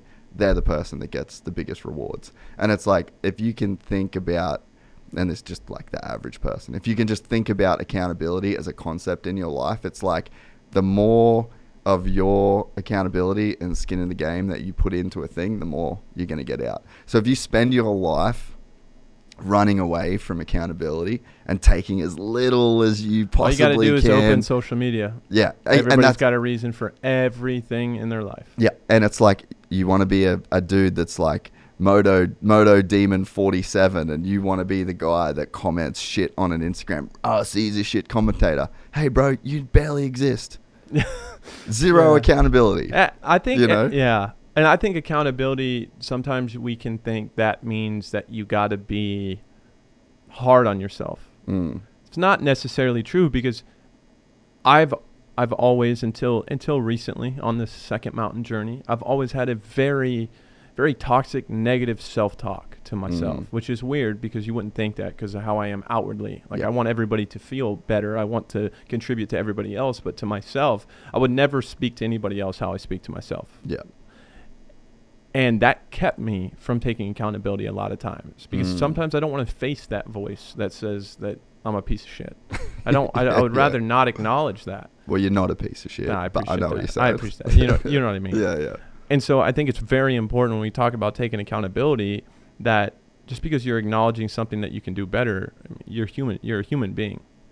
You don't need to thinking we have this hustle culture now where we think we have to be productive and we have to, we have to accomplish all these goals to have value in the world. It's like, I think every human deserves love as they are. You know, you don't need to prove, you don't need to do anything to earn that. And I think that's the biggest thing that's helped me kind of change that. There's a lot of work that comes with that, kind of reframing that in your brain. But just because you're taking accountability for something doesn't mean you have to be super negative with yourself. You're not going to shame yourself. This is something big I've learned in therapy, is you're not going to shame yourself into being better. Like the voice that's like, what are you doing, you loser? Like, much better to be like, okay, I didn't do that right, but I'm going to keep trying. Like, I'm doing, like, I can do this. I can keep trying. might sound like some soft shit to people, especially our hardcore dirt bike audience, but it's just the truth. I mean, there's it's psychology. There's clinical studies about this. It's the way that you talk to yourself drastically affects the quality of your life and the things that you get done. Yeah. Yeah, no, 100%. So how has it been being retired and going from the structure of the training and those, like, that lifestyle? Have you been able to, like, take some of these lessons and, like, enjoy the last few months of being retired? Yeah, I have. One of the big things that I really wanted to work on before I retired was I've never been very comfortable chilling. Like, I've never been very comfortable. It goes back to hustle culture, being productive. It's like I feel like every day I have to earn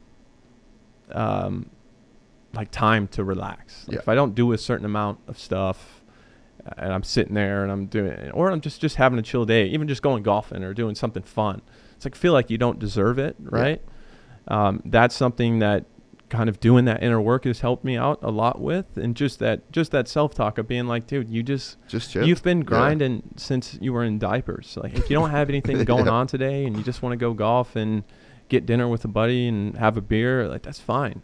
And there's been times where I haven't. There's been times where I'm like, oh my God, what am I doing, man? You open up Instagram and Ken Roxon is, just bought a new boat, and this guy just bought a new house, and this guy just This guy just won a race by 20 seconds, and you're sitting on your couch and everything's quiet, and you're like, what the hell, But so, like, when I talk about this stuff, it's not like I have it all figured out all the time, but it's just, stuff that you have to keep in your mind, and it's been good. I mean, I think there has been times where. There's been times where I haven't loved it. Yeah. Like, there's been days where it's kind of boring. I wish I could be doing a little bit more. I'm still creating more of a kind of read this book, but it's like a community feeling, like just more of a sense of community. Kind of my social circles and just having people around me and just having that community. A lot of times, really, when dirt bikes was everything else just kind of revolved around that. It didn't have priority. I'm not great at picking up the phone and calling my buddy that I haven't seen in a month, right? So when you don't do that, those relationships kind of go away. And I got to a point when I was probably 24, 25, I look around and I'm like, dude, you got like 2 friends, man. Like, you don't pick up the phone, you don't call anybody. There's a bunch of people that want to be your friend. Yeah, exactly. But if you don't put an effort in these areas, nothing's going to change. You could be sad about it all you want. And so that's kind of something that I'm still developing. People would be surprised if they saw kind of, I guess, what my day-to-day kind of social life has been the last 5 years. It's not a lot. I'm not great at that. I'm not great at getting close to people, connecting with people. It's really hard for me to open up, and there's a lot of times where I can feel pretty alone in a group full of people. Like, I just have a tough time. Like, you would think I'm being completely open, but there's like an emotional block there for me. Yeah. And so that's something I've worked on, just kind of letting some friends in a little bit more and creating that more of that environment. So that's something that's kind of still in the works for me that I'm getting better at. I feel like that's a real professional athlete thing, though. Yeah. Oh, like, for sure. I mean, yeah. Yeah, you're just not alone in that. You spend so much time.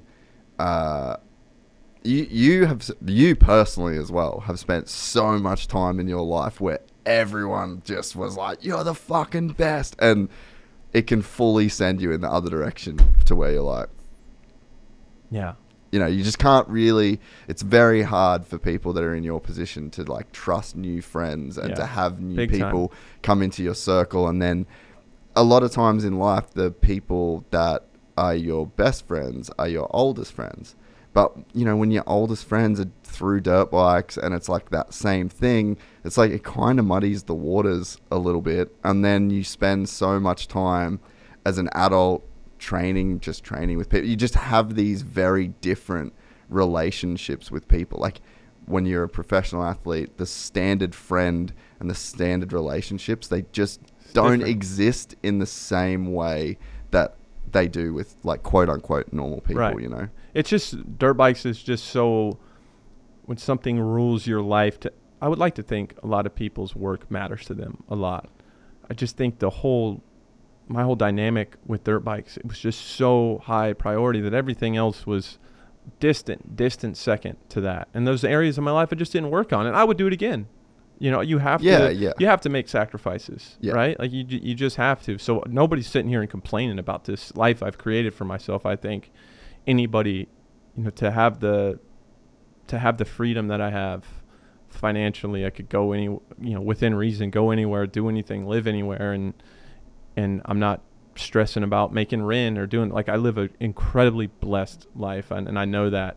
But that's just an area where it's like, don't really feel like I fit in anywhere. I have my family that's back home in Florida, right? But I didn't grow up there. I didn't go to school there. I don't have people that I've hung out since I was 5 years old, or I don't have really a group of people there. I have family. Yeah. And out in California, I have some friends, right? But most of my friends just graduated school. They're just they're just got their first big time job, and they're working 5 days a week, right? I'm not hitting up on them on a Monday and being like, yo, let's go play 18. Right? Yeah, Monday, 9 a.m. So you're sitting there with, like, I'm sitting here right now with all these endless options of things I can do. Where do I want to build my life? You know what?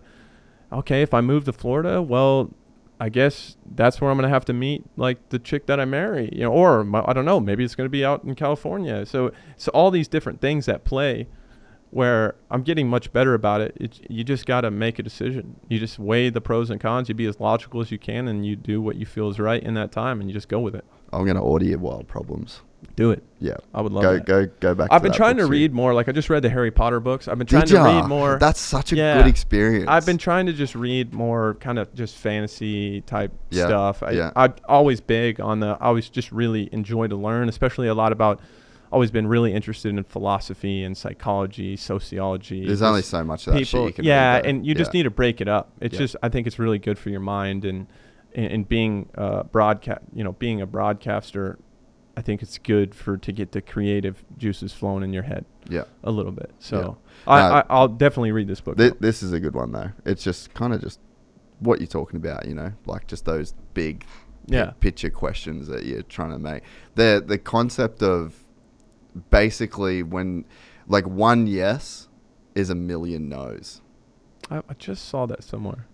It's like, it's such a powerful way to think about, I guess, like, saying yes to things and saying no to things. Like, I think that's been my biggest lesson this year is opportunity cost. Yeah. Like, I'm getting to the point now where I have to start, I say more no's than I say yeses in my life. Oh, I'm good at saying no. Well, I've always been in the flip situation where I had to say yes. I had to. Yeah. You know, like, you need, someone's going to pay you like this much money to do this thing. It's like, fuck, do I really want to do that? No. Do I have to do that? Yes. So it's like you end up being in a position where you just say yes to everything, and then your life goes where it goes. Right. And are you in control of that? Not really. Like, you're at the mercy of, like, the next yes that you have to say yes to, you know?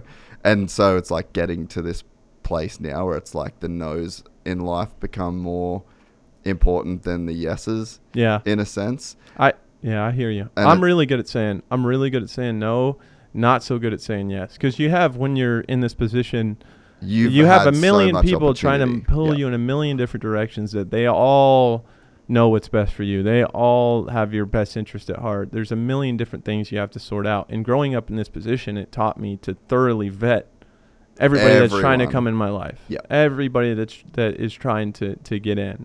And so I think that's why I've kind of isolated myself to an extent. And solitude, when you have a good relationship with yourself, solitude can be very, very addicting. Oh, like, I'm at a place now where I can go, and my social interaction is on the golf course with my boys. And, like, I have plans on the weekend. I can get out, go to a concert, dude. Like, my social life it's not a lot, but it's plenty. Yeah. Because I'm in my head, I'm much better than I was 5 years ago, right? And so I just find myself saying, I just find myself not needing a lot of stimulation in that way. Now, that's also a good place to be too. Yeah, it's solid. It's addicting. Yeah. But I'm like about to turn 28. I'm like, shit, man. Thought I'd be married, have kids by now. Yeah, I thought that's just how it would work. You know, in moto, I feel like guys, I pretty much did. I had some girlfriends that were around a little bit, but I pretty much did it all, not on my own, but traveling to the race, traveling back from the race. Like when I get when I get on a plane to go back from a race and I get there, there's nobody picking me up from the airport. Like I'm driving myself back home. I get home, I open the door. There's no dog. There's no goldfish. There's no girl there. There's nobody. I didn't have roommates. Like that's just the way I always kind of did things. I always felt like that was a little bit different. Yeah, but I think I don't think that's a bad thing at all. No, I don't either. And a lot of things that we talked about, like on the last podcast, right? A lot of these things that I've had to do, like the whole connection with other people thing, is obviously really affected me in relationships, like romantic relationships, and there's a lot of ways I still need to grow in those areas. But I think I never really wanted to, and obviously it works for some people and works very well. I never really wanted to get into a relationship and lock it in when I was in racing. Because I feel like you build a dynamic of yourself. You build a dynamic that's based around something that you're only going to be doing until you're 30, and then you have your whole life that's completely. So I always felt like, man, if I really like this girl in this kind of thing that we build in this context, which most of the time is somebody that has the time to, that has the time to support your racing, right? Like to be around and do that. Like I just never really felt like that really fit with what I wanted to do. So that's why I don't it was think always that's a bad idea. Yeah, though, because you end up becoming like an us. Very, very definitely. There's like a very concrete us and our routine, and we do this, and you don't. Yeah, you don't and it's ever just get all. like I don't know. To me, it would be. And again, I'm not talking crap. Like I look at Christian Craig and Paige Craig, and I'm like, it looks unbelievable. So I'm not like, I don't know. I'm not putting that side of things down at all. Yeah. Like at all. But I just always felt, like, I don't know. I don't know exactly how to say this and be nice about it. But I just didn't want to build it around something that wasn't going to be forever. Yeah. Yeah. No. And it was just never enough of a priority for me. Yeah. I think I get a lot of crap about it from like my buddies. They're like, "How are you still doing this?" It's just so strange. It doesn't really happen that often. Yeah. Yeah. But I think there's definitely a thing. At least this was my take for relationships, right? Like, I wanted to know what's my good day. Like, what's my idea of a really good day, and what's my idea of a really good week. And then what's my idea of a really good month and year, right? And then so like my wife, I know what her good day is. Yeah. I know what her good week. And you know what I mean? Like I feel like we're in a unique position too with the whole COVID and how it impacted our relationship or whatever. But like there's no tension between what's a good day for me and what's a good day. Like we can kind of like those things can come together. And we didn't live a life that was, revolved around something like that together. Right, we were like where two it all very becomes... separate... Yeah. Sorry to interrupt. I know what you're trying to say, to where it's like the life just becomes like an us thing. We do this, it just we becomes do that. all about you. It becomes all about me. It's like all my priorities and the things that I want to do are up here. And it's somebody just kind of... I don't know, different personality types do that and they thrive in that scenario. And I just think I just never wanted me to be the center of everything. I'm just not comfortable, not really comfortable with that. I don't really know how to sit with that. Yeah. And also, I just think the modern day definition of like timing and stuff is changing too. Yeah. You know what I mean? Like my parents, I think my mum had me when she was 21. Yeah. Bro. And it was normal. I'm a fucking moron at 21. Like, moron. The biggest, even more than I am now. So it's like, imagine that if you're listening. I cannot. There's no way. I cannot even imagine having kids at 25. I know that I spent my whole life focused on one thing. And I think when you do that, you develop a lot in the areas that it takes to be the best at that, right? But there's a lot of other things that you miss. Yeah. And so I think I'm becoming more well-rounded and doing my best in those areas. Maybe that has something to do with it. But at 25, 24, 25, 26, no way. Yeah. Like, no way was I even close to ready for that. And I for sure thought I'd be married by 25. Yeah. And it just didn't work out like that. Just feel like your brain's only just developing at 27, 28 anyway. And I felt it. Like, you're 28, right? I'm about to turn 28 in October. Dude, I say it all the time. I think 28 was when it was like became an adult. All the brain shit that was like moving around and all fucked up, like it kind of got stuck together and ended up just being, like it turns all these floating ideas you have in your head kind of finally create something that's sustainable. It's like cohesive. Makes sense. Like it's actually legible. It's like my brain was barely legible before that. When I say that I feel like I'm in the place that I'm supposed to be, like I don't question my decisions. I don't look back and I don't regret anything. That's kind of part of it. Like it all feels like everything that's happened in my brain and just who I am. It all feels like it's crazy timing, but somehow it feels like the perfect timing. Yeah. It just feels like, just where I'm at right now. I'm really looking at a blank canvas in front of me for my life. Yeah. Like I made a name for myself in this industry. I hopefully have a future in broadcasting and TV, other things I can do with my podcast and stuff. But I mean, I can live pretty much anywhere, like go anywhere, there's a million different ways I can go right now. And I feel so equipped to handle that and like really just engage and make the most out of that, which is, it's like so exciting.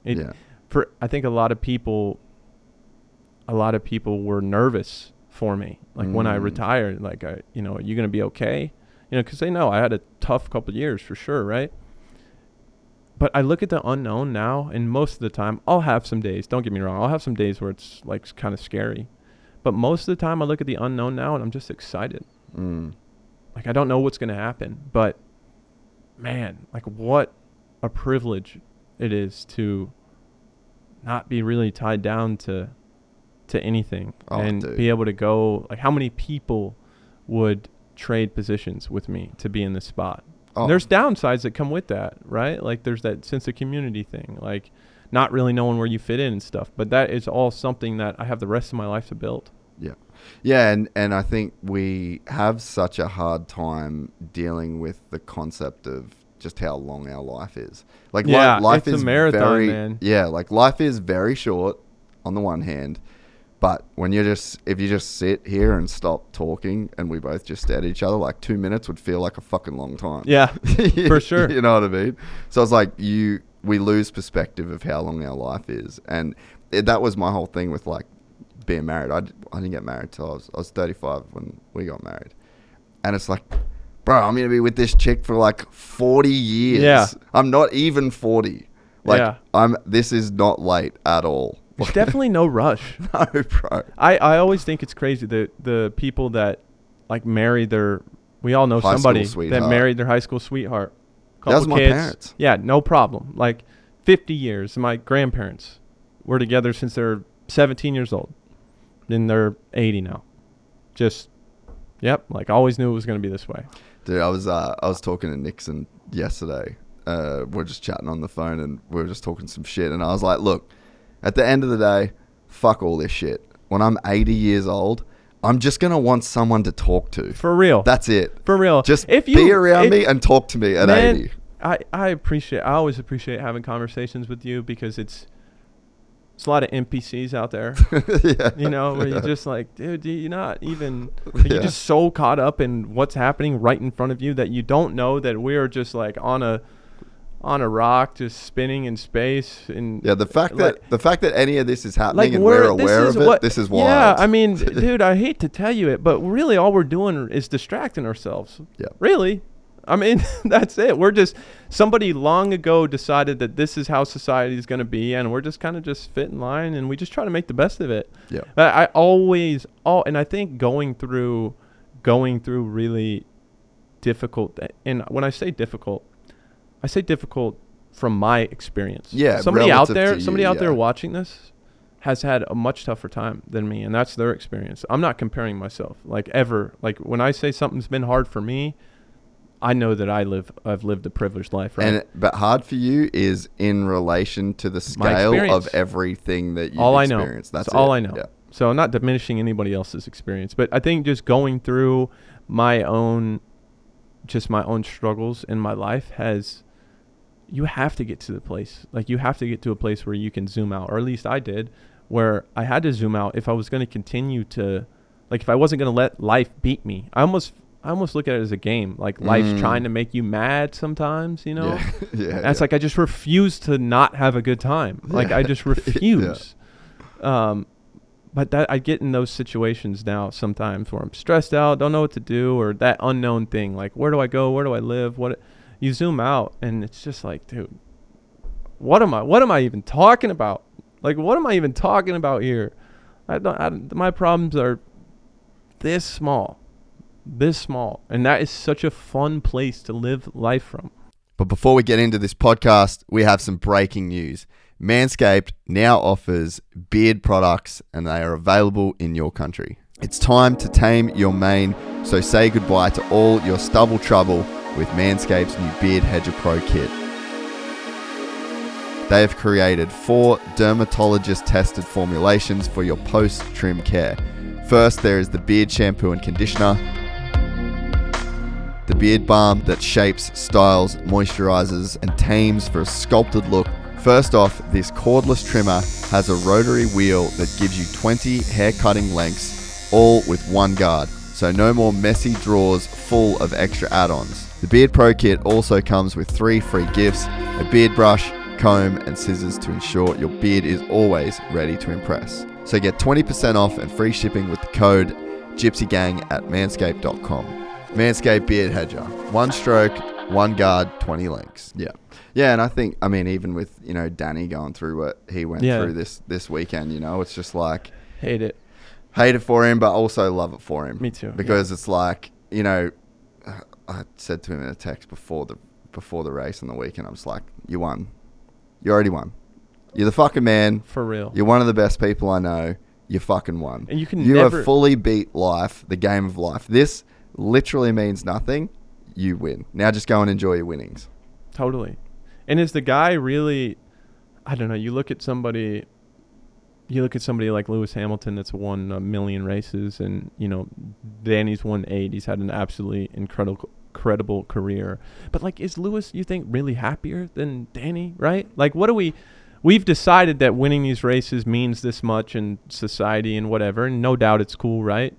But, yeah, I mean, you look at it through that lens, like, you could never measure his impact, the impact he's had on people, the legacy that he's left. You could never measure that in race wins. Yeah. Like, he will be remembered for a very long time just because he was him. Yeah. And you can feel that off somebody when they're authentic. And it's hard. It's hard to show your true self to the world, especially, I know nothing about that stage. That stage is way bigger than anything I ever experienced. But when you're authentically yourself to the world, it's hard because you're opening yourself up for just a lot of criticism. Like, he gets a lot of criticism. Oh, why are you so happy all the time when you're not doing good? You're not scoring points. You're not doing this, right? And he's like, you know what?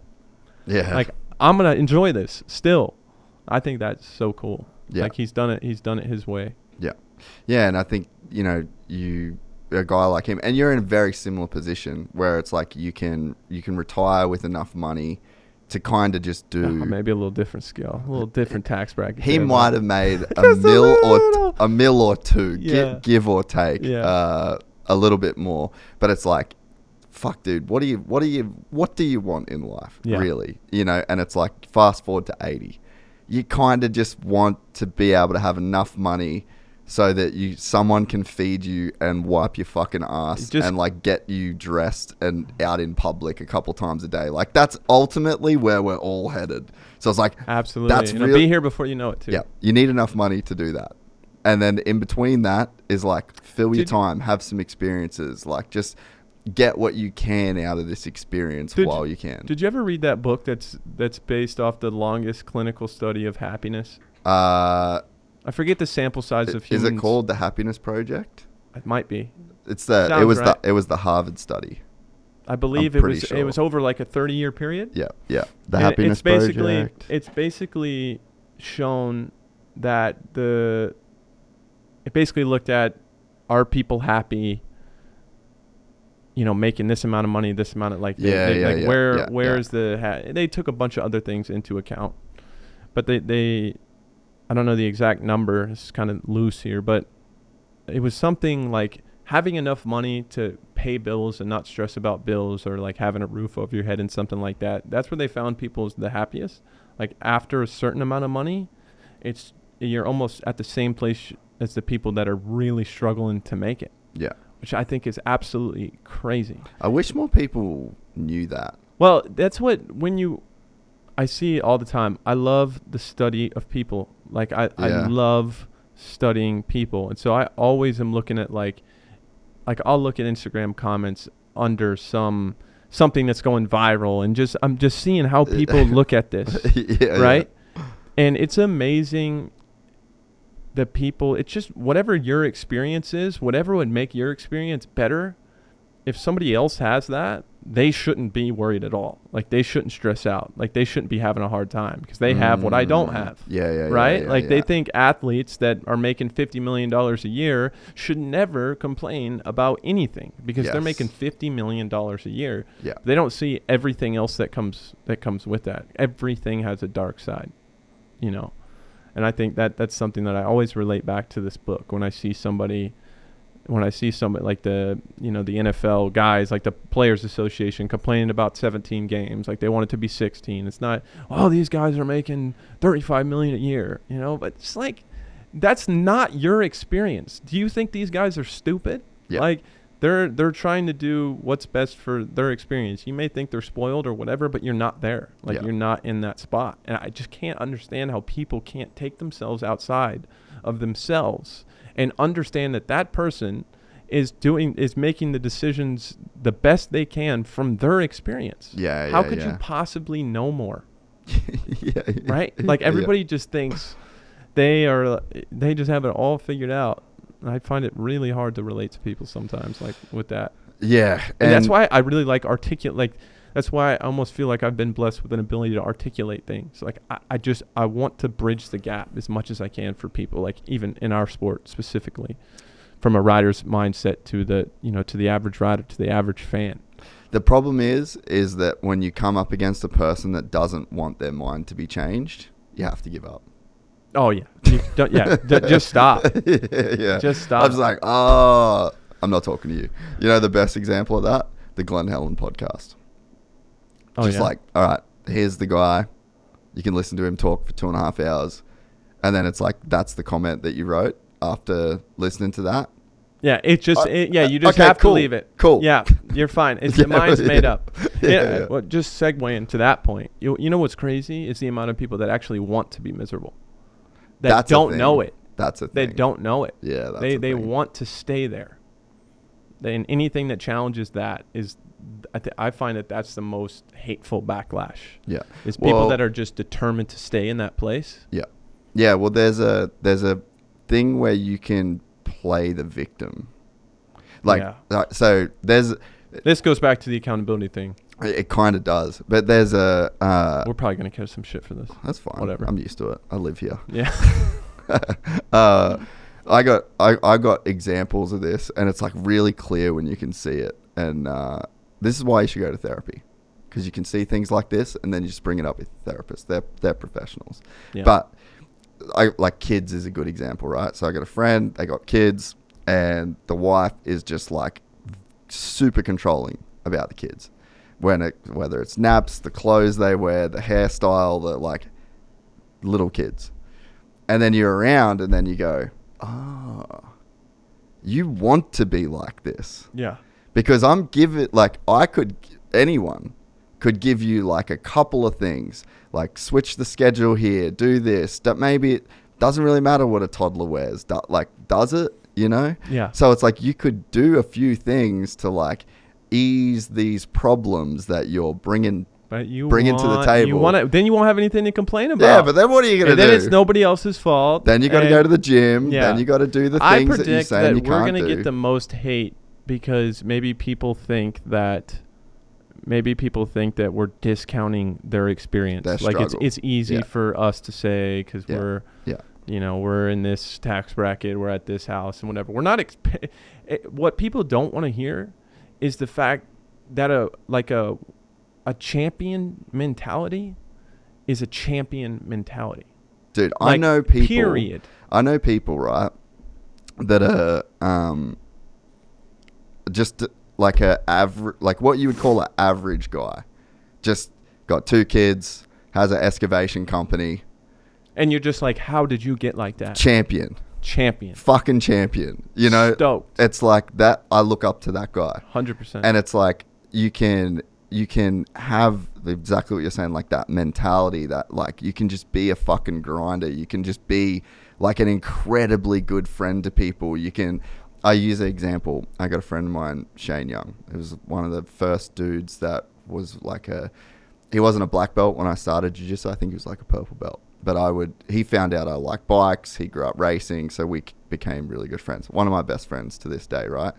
He lives in the same town that he's lived in since he was like graduated high school. So he moved to the Gold Coast, started jiu-jitsu as a guy that smoked fucking ciggies, went out, partied every single night. He was fat. Ripping darts. Yeah, just fucking punching darts, fat, partying every night in the Gold Coast. And then he joined jiu-jitsu and he went from white belt to black belt in the same academy. He now owns the academy. He's married, 2 kids, got the house, drives the Tesla that he wants to drive, and like every day goes to the gym, coaches kids, like just a fucking legend. Competes at black belt, and it's like all in a microcosm. Is he the best jiu-jitsu guy in the world? No. Is he the best coach? No. It's like he's not striving. His life isn't about just striving to be the fucking best. Like that comes with so much shit, and also you have to, like, you get given these cards in life that you don't, like, you play didn't the choose. hand, play the hand you're dealt, Yeah. or love the hand you're dealt and play it as your own. Yeah. And it's like, no, I didn't get the cards to do certain things in my life. Cool. Is what it is. And it's like, he got his cards and he played his cards and he's not comparing his cards to anyone else. That comparison yeah. will kill you. Yeah. Will kill you. Yeah. And that is what is plaguing society more than anything else. Yeah, and so that's to speak to your point about like the person that'll listen to this will go, like, I had some guy, and it's part of the reason why I just fucking clipped the Instagram thing, but it's like there was a guy that I posted something. There's like I actually should like take it, because there was this comment that I replied to this guy just saying like, this is why this victim mentality is just like, you're playing a losing game. And it's like, this is why, right? And so it always gets liked, and so I would always see it come up. And the guy's like, you bet you got this, and this guy just like created this backstory for me, and it's like, brother, I think at the time nobody is saying what you're going through is fair. Nobody's saying it doesn't suck. Nobody's saying it doesn't suck. Nobody's saying, oh. Like, I know it's easy. It's real easy for me to say this sitting in a 3,000 square foot house on a golf course. I understand that. Nobody is taking anything away from your experience. But I've been in some shit situations in my life, too. People don't know my all of my backstory, and they never will. Yeah. And they never will. But like you said, that mentality is that mentality. Yeah. Yeah. And you want to write a backstory for someone that you don't even know. Yeah. And tell them, like, he was telling me things I didn't know about myself, about how I grew up with bikes and I grew up with this, and I'm just like, brother, it's just completely not your story, right? It's just like you're wrong. I hear you. I hear you, because everybody with me, there's this super simple narrative that I was silver spoon kid, and it was, life must have been perfect for you, winning everything, getting all the bikes you want. And like, no doubt, I'm on record saying a million times, like, my life is incredibly privileged, and and it's been great. The opportunities that I've had, I don't take them for granted, but nobody will ever understand like what happened in my life. Nobody like will really ever know what it took to get here. And that same could be said for pretty much everybody out there to an extent. We like to just label things, you know, it just gives us a reason not to strive for it, not to be our best, rather say this is not fair. Yeah. Right? I mean, even with my nerve injury, even with my arm, Bro, like it would have been so easy for me to be like, oh, I've done this, and this. And I finally get to this place now, and now I can't perform because of my hand. It would have been really easy for me to just be like, fuck everybody. This. Yeah. Fuck everybody. You know, and just, I had a million reasons why. Like why it wasn't gonna, but that just wasn't it for me. Like I wasn't Ricky Carmichael. Like that wasn't my, but did I make the best of my situation? Like, did I just do everything I can? Like I truly feel that in life, everybody has I always use this analogy as like on your deathbed, you don't want the ghost of the best version of yourself flashing in front of your eyes of everything that you could have done, right? Like there's no doubt I could have done a lot of things different and better for sure at the time. There's times where I slipped and, you know, plenty of times I messed up. But I've always just been trying to do my best, just my absolute best in whatever it is. And now I look around at the spot I'm in now, and it's like, no, I'm not Jett Lawrence. I'm not Hayden Deegan. Like I'm not RC. I'm not Stu. People won't remember my racing very long. But if you take yourself outside of the scope of like what I thought success was growing up, was like, okay, I have to be Ricky. Like I have to be McGrath. I have to be this. That's my success. If you just open your mind up a little bit, like if I were to still be thinking like that, I'm a complete failure. I'm a complete failure in my life. But that is not everything. There's so many other ways to be successful, so many ways to define success. And I think I had a bunch of different hands I was dealt, like all over the place, a bunch of different things, right? But I really believe in across the board, if you just do your best in everything in life, if you do your absolute best, you will find your own version of whatever is meant for you. Yeah. And that feel, like the feeling that you will have inside, that joy that comes from that, will be the same as me, you know, winning 15 championships or whatever that idea of success was. Yeah. In your mind. Yeah, and you just don't know where your life's gonna go. You know, no. Like it's such a like. Try to have a plan to get shot to shit, bro. We almost live in a random universe. Like, did I ever in my wildest dreams think that I would be doing what I was doing? No, never. Not in my like I could not have drawn my life to be doing what I am right now. Especially like in 2018 when I had my visa taken away, bro. That was the lowest of the like. So over. You're 28 now, right? Or about to be 28. I was 28, so I was where you were, your age, with my fucking everything cut out from underneath me. My dog was in America. All of my like everything that I ever done. You're going back to Australia. Flew on a plane here, got sent back home with nothing. I had $3,000 in my account. I had that camera there. I had one tripod, 2 microphones, and a little recording box. And that's how the podcast was made. Lowest moment of my life was fucking sitting in a cell waiting to get sent back. I bet you can go there right now in your mind. Bro, but I can also go there to know that and again, this is like I would say these are cards I got dealt that I have no control over. I was sad for like 10 minutes. And then I spent the rest of the fucking time obsessively thinking about how I was going to turn my life around. You know, and then it's like the fucking wheel started turning, and the whole time I was in there, I'm just like the redemption arc. I'm like planning my way back, you know. Totally. And I couldn't have dreamed of this situation. You know what I mean? Yeah. So it's like you also need to you almost need to just live life no matter what situation you're in with just like this reckless optimism of the future and like the potential of the future. I think it's not, I don't even think it really, I think it always, you talk about like a vision board, law of attraction. I think it's really helpful to know where you're going. I had a therapist ask me one time, like, do you want to be happy? You know, and that really unlocks things. Like, I'm like, you know what? Maybe I don't. You know, because then I couldn't be here. Then I couldn't play the victim. Like, then I couldn't be, this. But I think it's just about being open to everything working out. Like, it's just about being open. We live in a very unfair world. Like, talk about fair. Talk about deserving.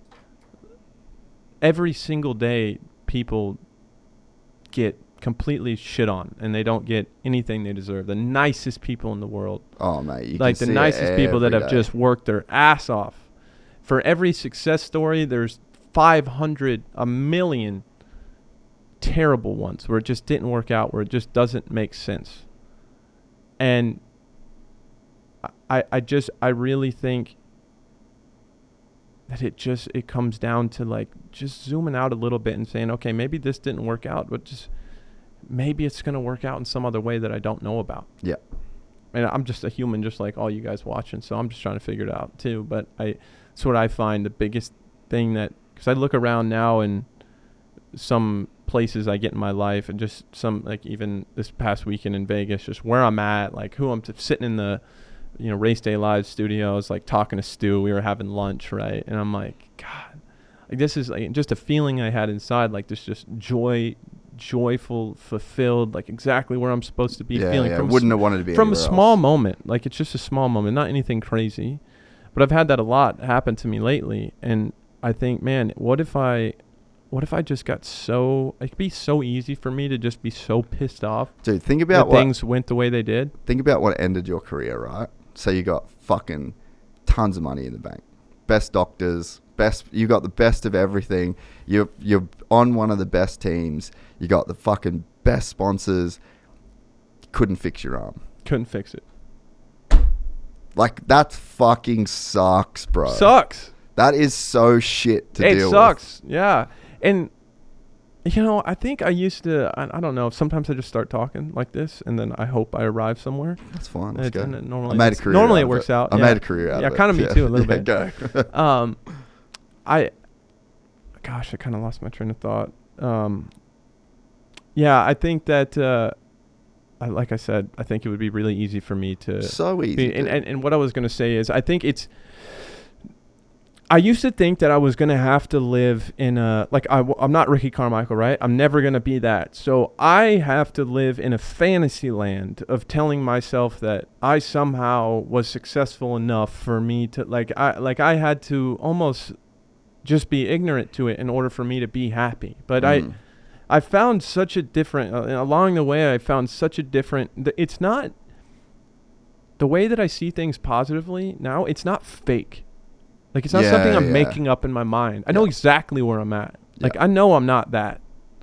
I know exactly who I am and what I've done, and I'm happy with it. I don't live in some world where I'm telling myself something that just straight up didn't happen. It's just literally just looking at it from just a slightly different angle.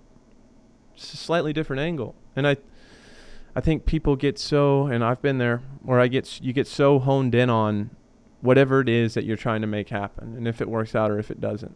Yeah. But ultimately, we don't have the type of control that we think we do. No. And you can either roll with it and make the best of it, or you can spend the rest of your life pissed off about it. Yeah. And I know what choice I'm making. Yeah. No, I'm not gonna be. I'm not. Like, look at everything it's given me. Like, look at where my life is now. Like that moment this weekend, sitting talking, just talking with Stu about life, like in between practices. It's nowhere in the world I would have rather been than right there in that moment. Like, left that race, like feeling so much pride in my work and where I'm at and everything. And what if I was just pissed off, too pissed off to see it? Yeah. Just mad at the world, mad at God. Like, why did you do this to me? Like, my arm. Like, just think of everything I would have missed out on. Yeah. You know? Dude, it was cool to see you working in that way too. Like I was around a bunch of times where, you know, either you're on set or you're on the way. So like you definitely did have such a positive, like, I don't know, you had like a real confidence about Pep the way, in my step. yeah, the way you're going about it too. Like it was pretty cool just watching you work. Cause I mean, literally brand new to it. Yeah. No, it's a lot. It's hard.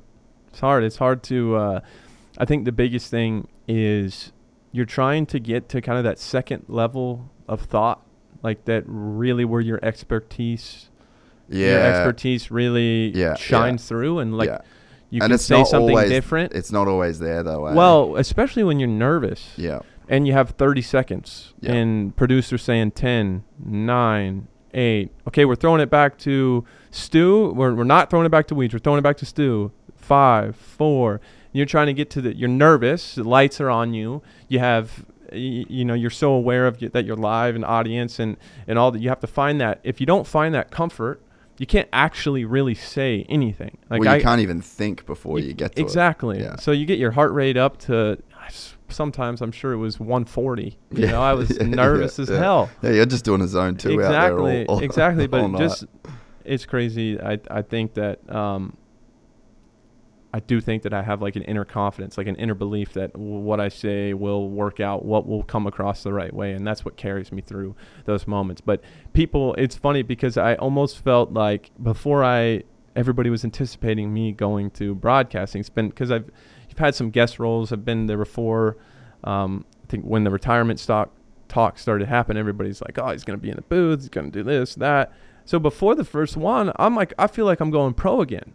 Like everybody's expecting me to go out there and be David Bailey right away. Yeah. And I'm like, dude, there's a lot more. Like you have to unlock it. Just because I have the knowledge and I have the talent, you got to work at it for one. You got to get comfortable with it. Like it takes practice. So I almost felt like, man, I cannot escape these expectations. Everybody's been, luckily I have a much healthier relationship with all that now. You know, I don't worry about it too much, but I was just tripping on that. I'm like, here it is, all over again. I thought the same thing, not in the context of to your racing, but I caught myself as well, like not judging, but like my standards for what you were about to say every time it went to you. I was like, he better say something. I'm really leaning in, like, what's he fucking gonna say? Right, and that's what everybody, I think, why we're on that subject, I think that type of mentality is why a lot of these commentators, like why guys get crapped on. Yeah. Weege gets shit on. Really? I see Weege get everybody that's done TV gets shit on. Period. And I think it gets to a point where it's almost people are looking. If you're looking for, just like when you watch a movie, like as a movie critic, you go in and you're looking for things wrong. And you're not going to really enjoy the movie because you're going to notice every little thing wrong. Like somebody like us, we go in and see a movie, we want to buy it. Yeah. We want to buy it. Yeah. Like that's what the movie plays on, the fact that we want to buy what they're selling, right? And I think with broadcasters, it gets to a point where people are, especially when they're around a long time, people go into it already being like wanting to find fault, and you're always going to find it. Yeah. And I think too, the weird thing with the commentary as well, right? So my ultimate card when people don't like this podcast is I just go, hey, don't watch it. Yeah. You clicked it. It's very subjective. Yeah. And you made a choice to come here. There's nothing Nobody's here holding that a gun you to your have head. to watch this, right? But with the broadcasting, well, they're watching the Supercross. You know what I mean? So it's like they want to watch the racing, and then the commentary and the broadcast team is like a layer on top. Sometimes, we've also had a majority. I would say we can talk about the crap talk, of course, because that's what sticks out in our mind, right? But there's been so much good feedback recently, I think, and having RC and Stu in the booth, like to have guys like two of maybe the best to ever do it be up in the booth and like bench racing about what's happening. I feel like that. I mean, it's like having, Messi and Ronaldo calling a soccer game, right? It doesn't have, like, we got to be grateful for that. I mean, this stuff takes a lot of time and effort and energy. These guys could be doing anything they want. Well, I think they could be doing anything they want. That's the big thing. And Ricky ain't going to do it forever. because he's got a whole other life to live. Yeah, I mean, he You can know, like go and do literally anything. He's giving us a service. Like he really is doing, like he's doing us a service. You know what I mean? Like there's going to be a point in time where he's just not going to want to go to 31 races a year, or it's a lot. 18 or whatever it is. You know, Most of the time we're flying on Thursday too. Yeah. So yeah. Oh, bro, I was over it after 3 weeks. And like, Really? and the feeling of having to go, like I never get the feeling of like I have to go Yeah. somewhere, you know. For sure. So to be like locked in, I was like, fuck, this is a drag. It's a lot. You know, like I can't get out. If I just don't feel like it, I can't get out of this. Yeah. So like for him to put himself out there, like he's only doing it because he loves this sport and he does have an incredible voice. He's the most winning rider of all time. And it's like, let the dude do his thing and deliver the information that he has. He's not a broadcaster first. He's a rider first. He's the best rider But he ever has first. more exactly. And with being the GOAT comes an amount of credibility Yep. that maybe it's because it's been so long since he raced that people, but I mean, you go back and you watch those races. I mean, this guy has probably more knowledge of how to win a dirt bike race than anybody ever. Ever. Yeah, gnarly. If you sit there and talk to RC, it's like, wow. You know, Yeah. he's got a lot. So I'm always hanging on every word the guy says. Stu Yeah. too. Yeah. You know, I think that we had of course I would love, that's my goal. Like everybody knows, I would love to get up there one day, right? But people come up to me, you know, when I'm at the track and they're like, well, when are you going to be in the booth? And I'm like, we have Ricky Carmichael and James Stewart in the booth. Like, I'll get there whenever I can, I guess, right? But like, I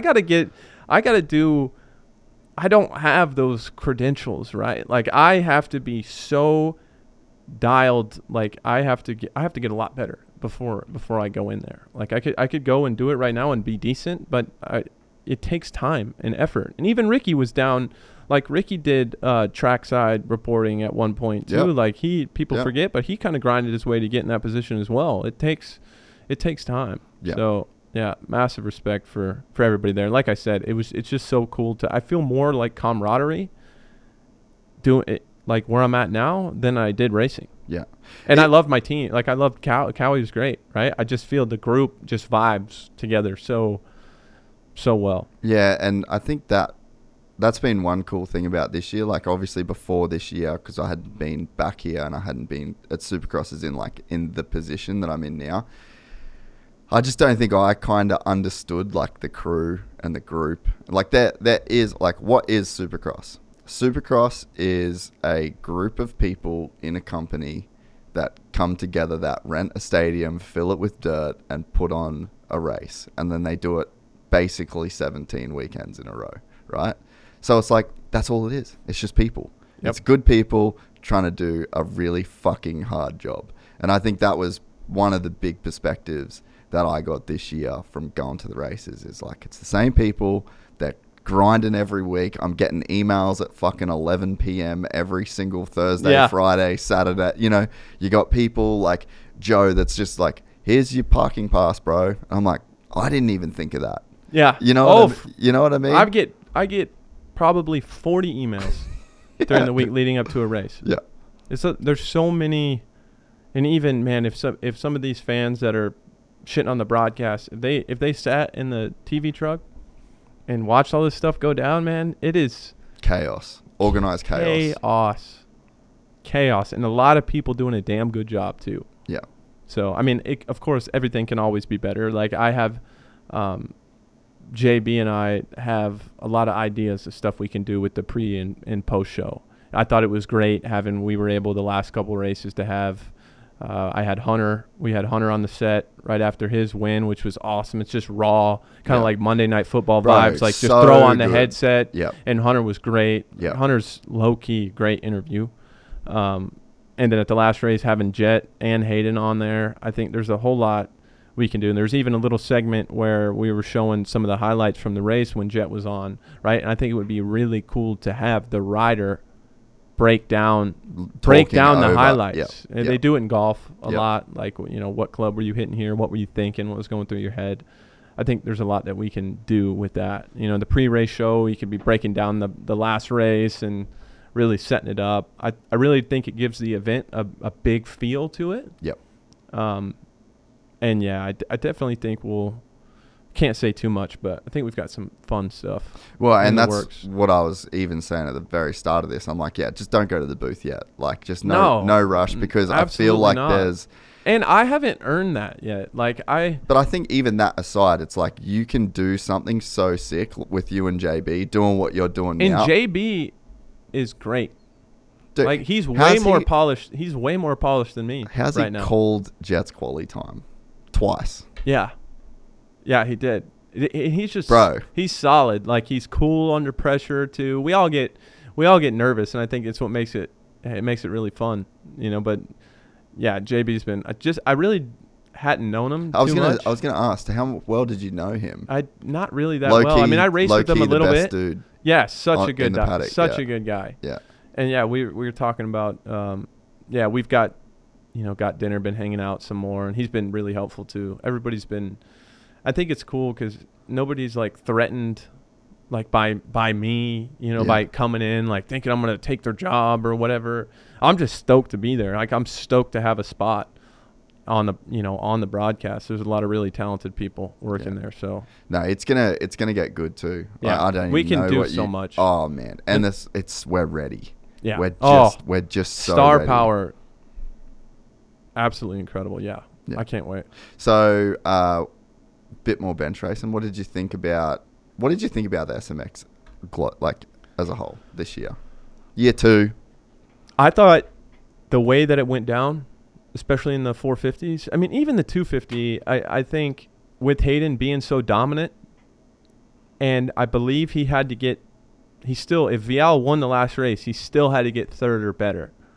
So, I don't know. Maybe we need to adjust the points a little bit because I feel like with how much for winning the first 4 motos that he should have a little bit more leeway than that. He gets a flat tire in the last moto and he loses that title.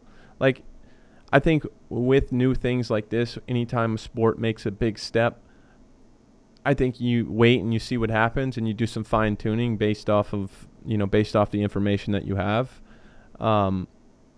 I thought the last event, I thought Vegas was really cool. The track was cool. I didn't think that Texas was the best track. Like last year, for example, if you remember, we had Charlotte, which was like probably the most hybrid of the tracks. And then you had Chicago that went up in the stands. It was very unique type of track, like very long and fast, and it was just different. I love when we do that with the SMX tracks, like when it's a spectacle, when it's a lot different than what we're used to seeing. I felt that Texas was just kind of like Daytona a little bit. Yeah. So I think we could do a better job of just making the tracks a little bit more unique. And of course, I say that there's way more things that go into it behind the scenes with just booking the damn venue and getting the dirt and everything. I don't pretend to know how that works, but all I know is what I like watching. And I think when the track is a bit unique like that, when you're seeing something that you haven't seen all year, I think that's cool. And like you said, the fact that MX Sports and Feld are working together has greatly affected the sport in a great way, to have that kind of working as a unit with the TV deal, with getting these playoffs, with really pushing these playoffs. And I know that even when I first heard about it, I think hardcore fans, we like to gatekeep the sport. Oh, for sure. A little bit. Yeah. Like playoffs, come on, like, oh, we're trying to still be want 2 football, strikes. or I don't know. I understand that, but I think that I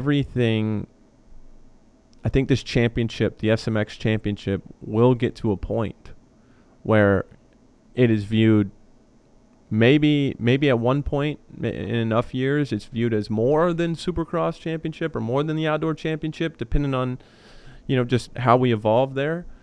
But I think it just takes time for it to start to mean more and more to these guys. Of course, it means a lot already because now we have the biggest payout from the event itself that already gives it some prestige. But I don't know, man. Playing the Masters golf tournament in 1935 probably it's not the same as it is now. Like it takes years stacking before it becomes like just more and more meaningful. Yeah. So I would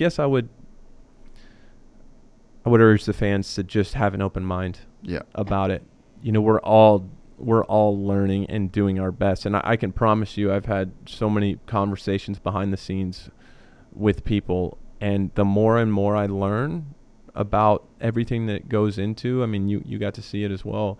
The more that I learn everything that goes into it, and I talk to guys like Dave Prater, like there is a lot of meaningful work happening behind the scenes, and a lot of times whatever the work is now is going to pay off in 5 years from now. It's just kind of how it goes. Yeah. So I think we're on the right track. Yeah. But what did you think? I mean, I honestly basically agree.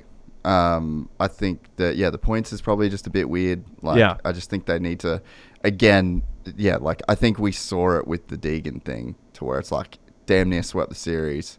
Could have lost in the last moto. Yeah, it's like, that's probably not like the way that it should work. But again, I think I would love for Feld to be more. I would love to see Dave Prater more, and I've been saying it to him all year. I've asked him to be in the press conferences every single time I see him. How good would it be to see Dave Prater be the first guy in the press conference every weekend? I know he doesn't go to every race. Let's say every race that he's there, 5 minutes of questions for Dave Prater. What if we just called him the commissioner? I know, that's what we need to start. He doesn't want to do it, and I'm like, the guys that don't want to do it are the ones that should do it. Did you see Game of Thrones? No. Well, which one? I won't spoil it. I haven't seen the new one. No, House of Dragon. No. But all the OG Game of Thrones. Yeah. I saw the ending there. Yeah, okay. Ones that don't want to do it are the best at it. That's exactly right. Spoiler. But we need that guy. Like, how cool would it be for him to sit down and be like, all right, the gate tonight was something $1 million. Just more, the less people. I read this book called The Four Agreements. That's fantastic. Amazing. I reread it all the time. Yeah. But assuming things is the worst thing that you can do in life. And the less that Dave is speaking, the more room there is for people to assume. Period. Bang. That's the whole thing, right? Yeah. So there's so much stuff that they just don't talk about. And then I think the press conference at Charlotte, Chase really spoke his mind. Oh yeah, Jett really spoke his mind. Yeah, they were kind of all on the same page, which was we don't see that often. Yeah. So, but that was met with a lot of there was a lot of behind the scenes stuff, and it's like, okay. Well, one thing I will say about that is, of course, I'm always going to advocate for the best interest of the sport. Period. Like, no matter where I'm at, no matter who I'm working for. Like, there is a standard that I hold myself to, in that. And I'm all for riders, like, voicing whatever. I thought it was fine. Of course, Feld's probably not crazy stoked about that. I personally did not hear anything either way about that. But I think before you go and you blast it to the public in general, like, even if it comes to bike setup, you have to sit down behind the scenes first. Yeah, right? Have the closed combo first. It's just like your mom and dad presenting a united front, right? Like, they need to come together first before they call you out, and just to make sure you guys you got to give them a chance to say something. Like, that's the only thing that I would say. But I understand also being a rider, being in the heat of the moment right after the race and doing that. But if there was just some more communication between someone like Dave and Chase or Jett or whatever, and you get these guys on the same page, everything evolves. And I think riders now kind of leave their rivalry or whatever on the track more than they did 10 years ago. Yeah. And I think they're more willing to kind of work together to get something done. So I would love to see something. We talk about like Riders Union or whatever, like Riders Association. I would love just something to get started in terms of like safety. Yeah. Like just having more of a say, the riders having more of a say. Because right now, right now it's OEMs, really. Yeah. You know, it's the team managers really talking to, and we kind of get a voice through them a little bit. But I'm just all for. It doesn't have to be. We don't have to talk about revenue sharing or, you know, any of that kind of stuff. I don't even know if we're there yet. We don't know these numbers. Like, everybody's doing their best. But I just think there just needs to be more of a direct line of communication, and less stuff like that will happen. If if riders feel like they have a voice and they can call Dave Prater and be like, hey, I'm thinking this, and it actually is taken into consideration, then less stuff like that will happen. Yeah, and I think what you said just fully nails it, right? Like, Feld is almost this secret company. And then the problem is, right, just like the guy made the backstory about me. Well, then they make the fucking backstory about the secret company that makes all the money. But you know what I mean? But if you go and you sit down with him, like I sat down, you sit down with Dave behind the scenes, right? And I'm like, even as a rider, thinking, oh, this, and this. Like, why the hell are we not doing this, that? You sit down and you talk to him for a second, half of what you were angry about in your mind is rationalized right in front of you, and you're like, oh, I just wasn't thinking of that. Yes. And that goes back to what we were talking about with the fans.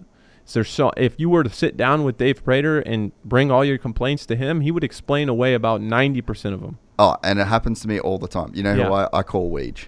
Yeah. Weege is my guy. Yeah, Weege is great. Weege kind of is like, he's the dude that he'll listen to me rant and rave and carry on like a fucking lunatic. And then he's like, I'm hearing you, but this. And nobody works harder than Jason Wygant. I know. There's not one rider that works harder than him, I don't think. He's a machine. Insane. Yeah. But he's the guy that he gets it. He wants all the changes.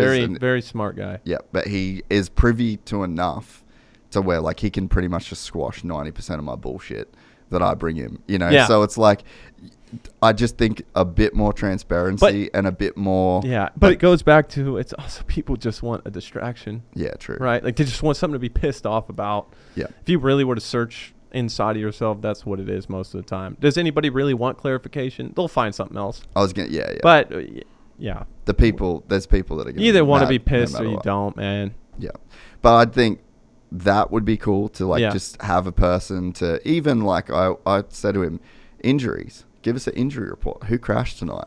If everyone knows my take on privateers, but if there's little Johnny got hurt. Like, he's taken to this hospital. Like, it's all good. We're suspecting this. We're going to support him. In general, the injury thing. That's just such a great feeling that you give out. I don't know how to fix this, and this is one of those things. I never make absolute statements in my life, period. I don't care if I'm talking to a mirror. I just don't believe in, like, that's how you should treat things. Just be an absolutist on one thing. I just think it's a closed-minded way to go.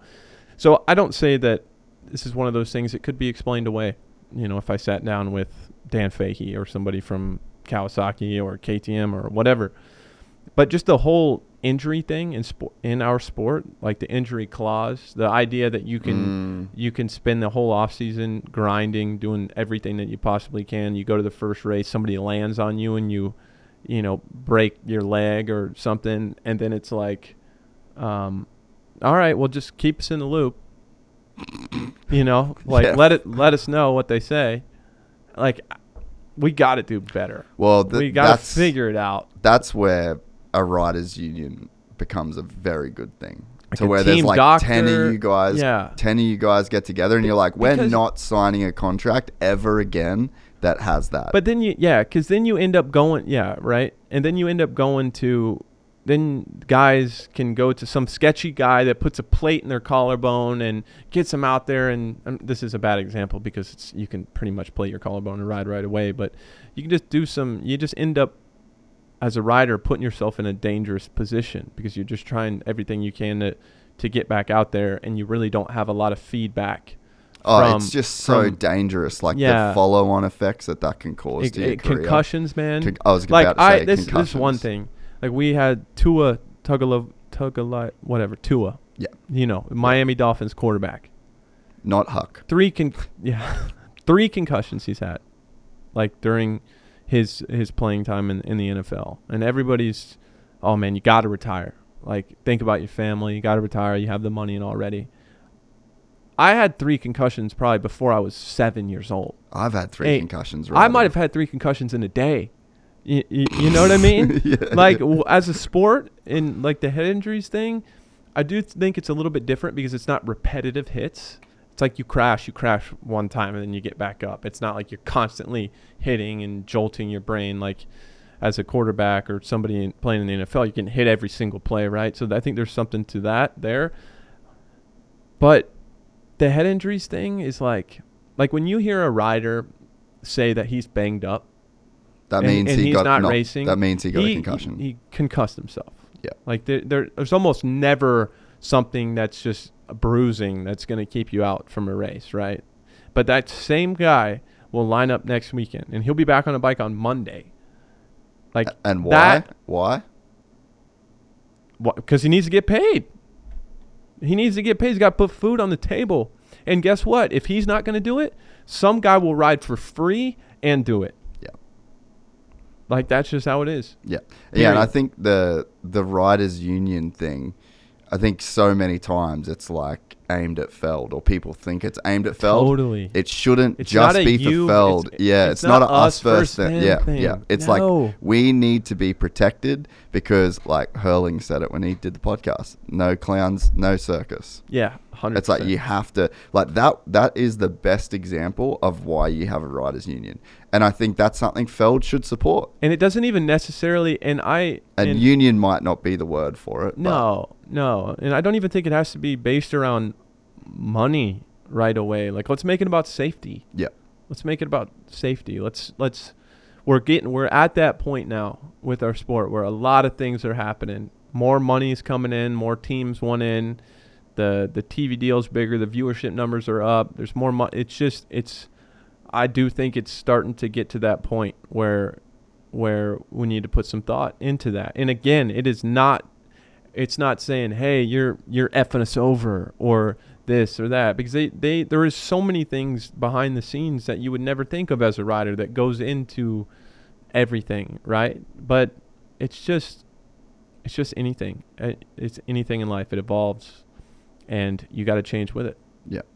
The ultimate argument as well, because, I mean, I don't know how. Like, Chase Sexton almost made all 31 races. Well, I guess technically he did. That guy is built different. I mean, he is a unit. That is a crazy effort. Like, I did 28 in a row. 28 of them last year. I missed like 2 Supercross races, but wild. Bro, unbelievable. And, like, he was up the front in the battles for like the championship battles, the stress. The pressure. It's a lot different if you're like a 5th place guy. Yeah. The psyche throughout the year, if you're a championship contender and you're year after year, that is some mental fortitude like you've never seen. And he was cooked, bro. Cooked. Like, he rocks up to the press conference in shorts and fucking thongs. That to me is like, I'm over it, bro. I'm over totally. it. Dude. You can't blame him. This is my 3rd podcast this week. I'm wearing Birkenstocks. All right? Yeah. Didn't even put shoes on today. I'm fucking it. You're not going to see my feet. I'm over it. Totally. That was Chase Sexton at a fucking press conference for a Supercross. Just being like, dude, I don't give a fuck. I'm out. And that's not what you want. No. Like, that to me, whatever you want to say as Feld, I get it. But I think it will make everything better. Like, it's not just going to make it better for the riders, and Feld's not going to get anything out of it, right? Like, we can find a way to work together and build, because the riders we're not just a bunch of dumbass clowns that ride in circles. Like, a lot of guys have a lot of common sense and intelligence when it comes to this stuff. I mean, all these guys have, I like to say, like, every one of those guys has a PhD in motocross, right? Yeah. And there's a lot of value that, in those guys' minds that can be shared and talked about and implemented. And I think, if we all work together to do it, I don't see a downside to it. Yeah, and you're right. But there is, that being said, sorry to interrupt, there is a lot of little things behind the scenes that would have to happen. There's all these little things that, like we talked about, we could sit down with Dave and he would say, well, I hear you, but this, and that. So there's more to it than that, but just the general idea, we're on the right path. Yeah. Yeah, and I think you're right in that it does kind of feel like a bit of a critical point.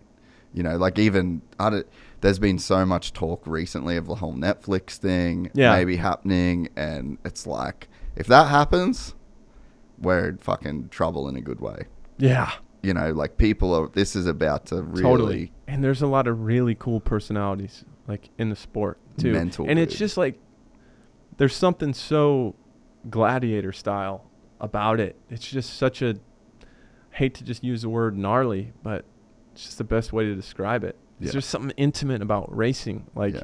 you and the bike versus other people. Yeah. Yeah, and it's very like, I don't even know. It's like visceral, you know what I mean? Like when you know the risk, when you like, so I was watching the main events with Sean Strickland, so middleweight, former middleweight Yeah. UFC champion, Yep. right? So it's like that dude knows what the fucking deal is. And even he was saying it's wild to watch a sport where the fans are so for the athletes. He's like, in the UFC, there's just like, kill him, fuck him. You know, Yeah. it's such a different vibe. And I'd never really thought about it, but my immediate reaction to it was that the majority of the fan base rides, the majority of the the MMA fan base doesn't fight. Yeah. So there's a disconnect there, but because of that, we respect the consequences on a crazy level. Like, it's in me. I'm scared for guys at times, Or you know. or you see somebody go down unbelievably hard, and Like they're Faulkner, damn bro. near running in the air to get back to their bike. Yeah, Like there was a kid on a 65 at Charlotte that just wadded his brains out, and he's sprinting back to his motorcycle. There's just something, you're just like, that's the shit. yeah, yeah. So we have something very, very unique in the sport where I think, like, because the stakes are so high, because you know the consequences, and you can really, there's no cage, there's no protection. Really, you can't even protect yourself. You know, like, you can you can put some knee braces on, but even them, I'm like, I don't even know if that's a great idea a lot of times. Like, it's fucking you and a helmet and some boots. Like, thank God for boots, but like, fucking vulnerable. And I think like that really translates. Yeah. So imagine having like a box to box or someone just do that series, and with the personalities that we've got, and like, even I said it at the press conference, but what brothers have ever done this in sport ever? Like top five. Jett's the best, period, I think. I don't think that's really much of even of a debate. I mean, it's 3 seconds in qualifying. It's just it's unbelievable. I mean, it's just the best we've ever seen, period, at 21 years old. The best we've ever seen. And it's like, you feel bad for Chase, because if it wasn't for Jett, that would probably be the best we've ever seen too. And Chase will get up there too. But yeah, just where we're at right now, like with the level, I lost my train of thought there, but talking about Hunter and Jett. Like Jett being the best, Hunter's up there. He's close. Like having two guys, maybe like top five. Hunter's maybe like a top 5 guy in the world at certain times. Like you can make an argument for a couple spots either way. But wow, like your brother, that's wild. Yeah. Like, we thought it was cool when Jeff and Mike Alessi did it, and they were really good, but they weren't this good. Close. They weren't this good. Think about just. Rest in peace, Jeff Alessi, by the way. I know, that's fucking crazy. Miss that guy. I know. What? I was so. I mean, came out of nowhere, but fucking wild to like see. There's something about that, like just one of those guys you just always feel is going to be around, right? Like there's just something surreal about it. Just never feels real. Yeah, yeah. I never met him until LA last year, Coliseum. Oh, really? And he came up and had like a. Gosh, it was that recent.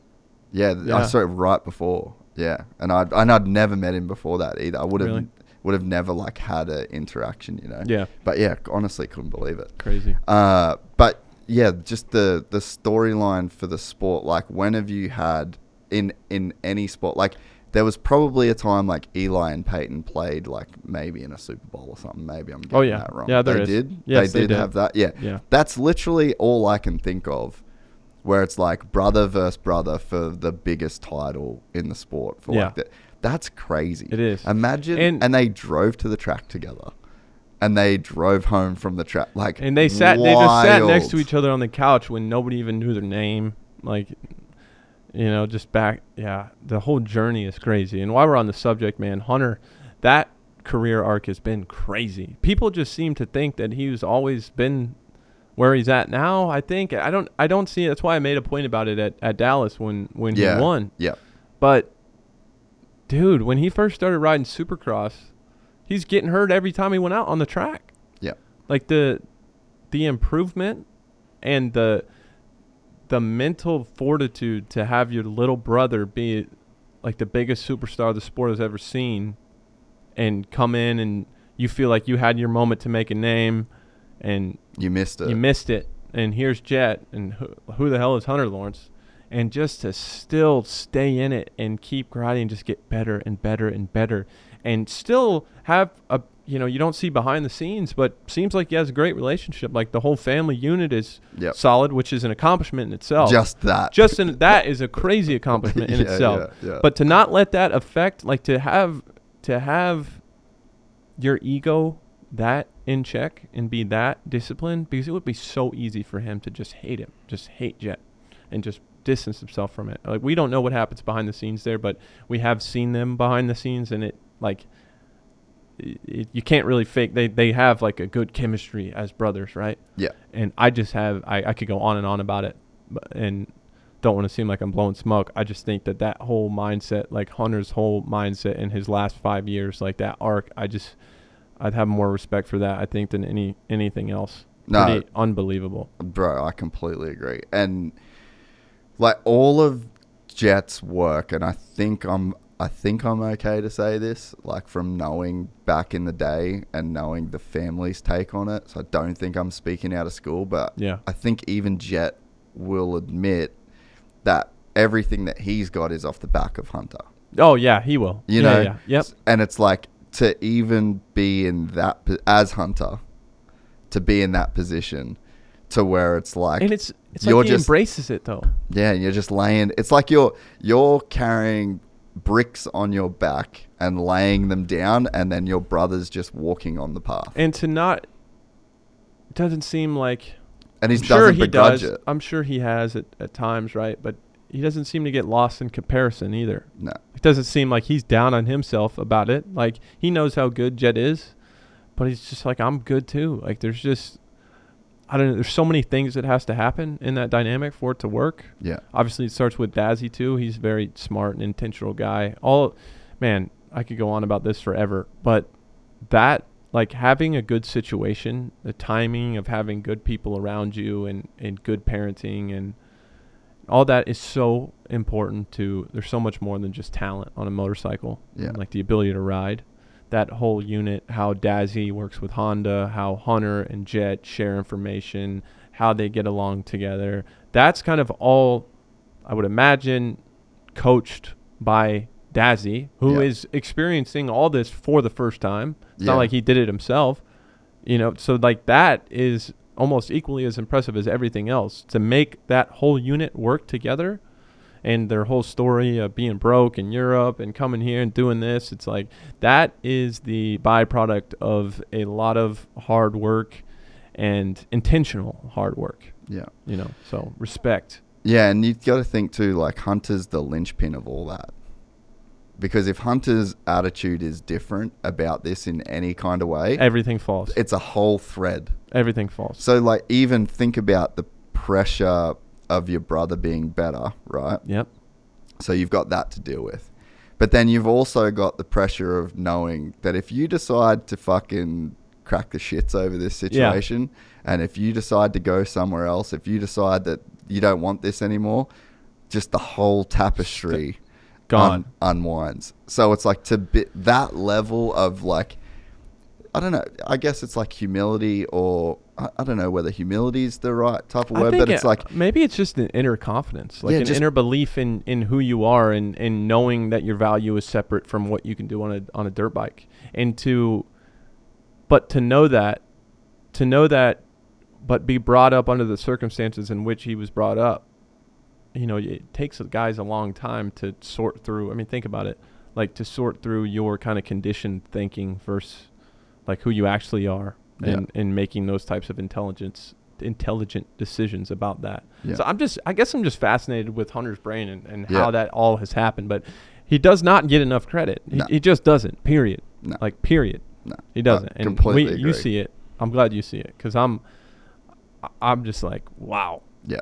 And the level of articulation that he can give in podium interviews and It would be one speeches thing if he and- was just stupid and he just wasn't aware of it, Yeah, right? yeah. Like, Yeah, but- oh, yeah, man, I don't know. But he's hyper aware, incredibly smart. Incredibly aware, and I think there's a point to this that there's a certain level of awareness in which it's really just a bunch of thoughts, but it takes another step of awareness to know kind of when not to be aware.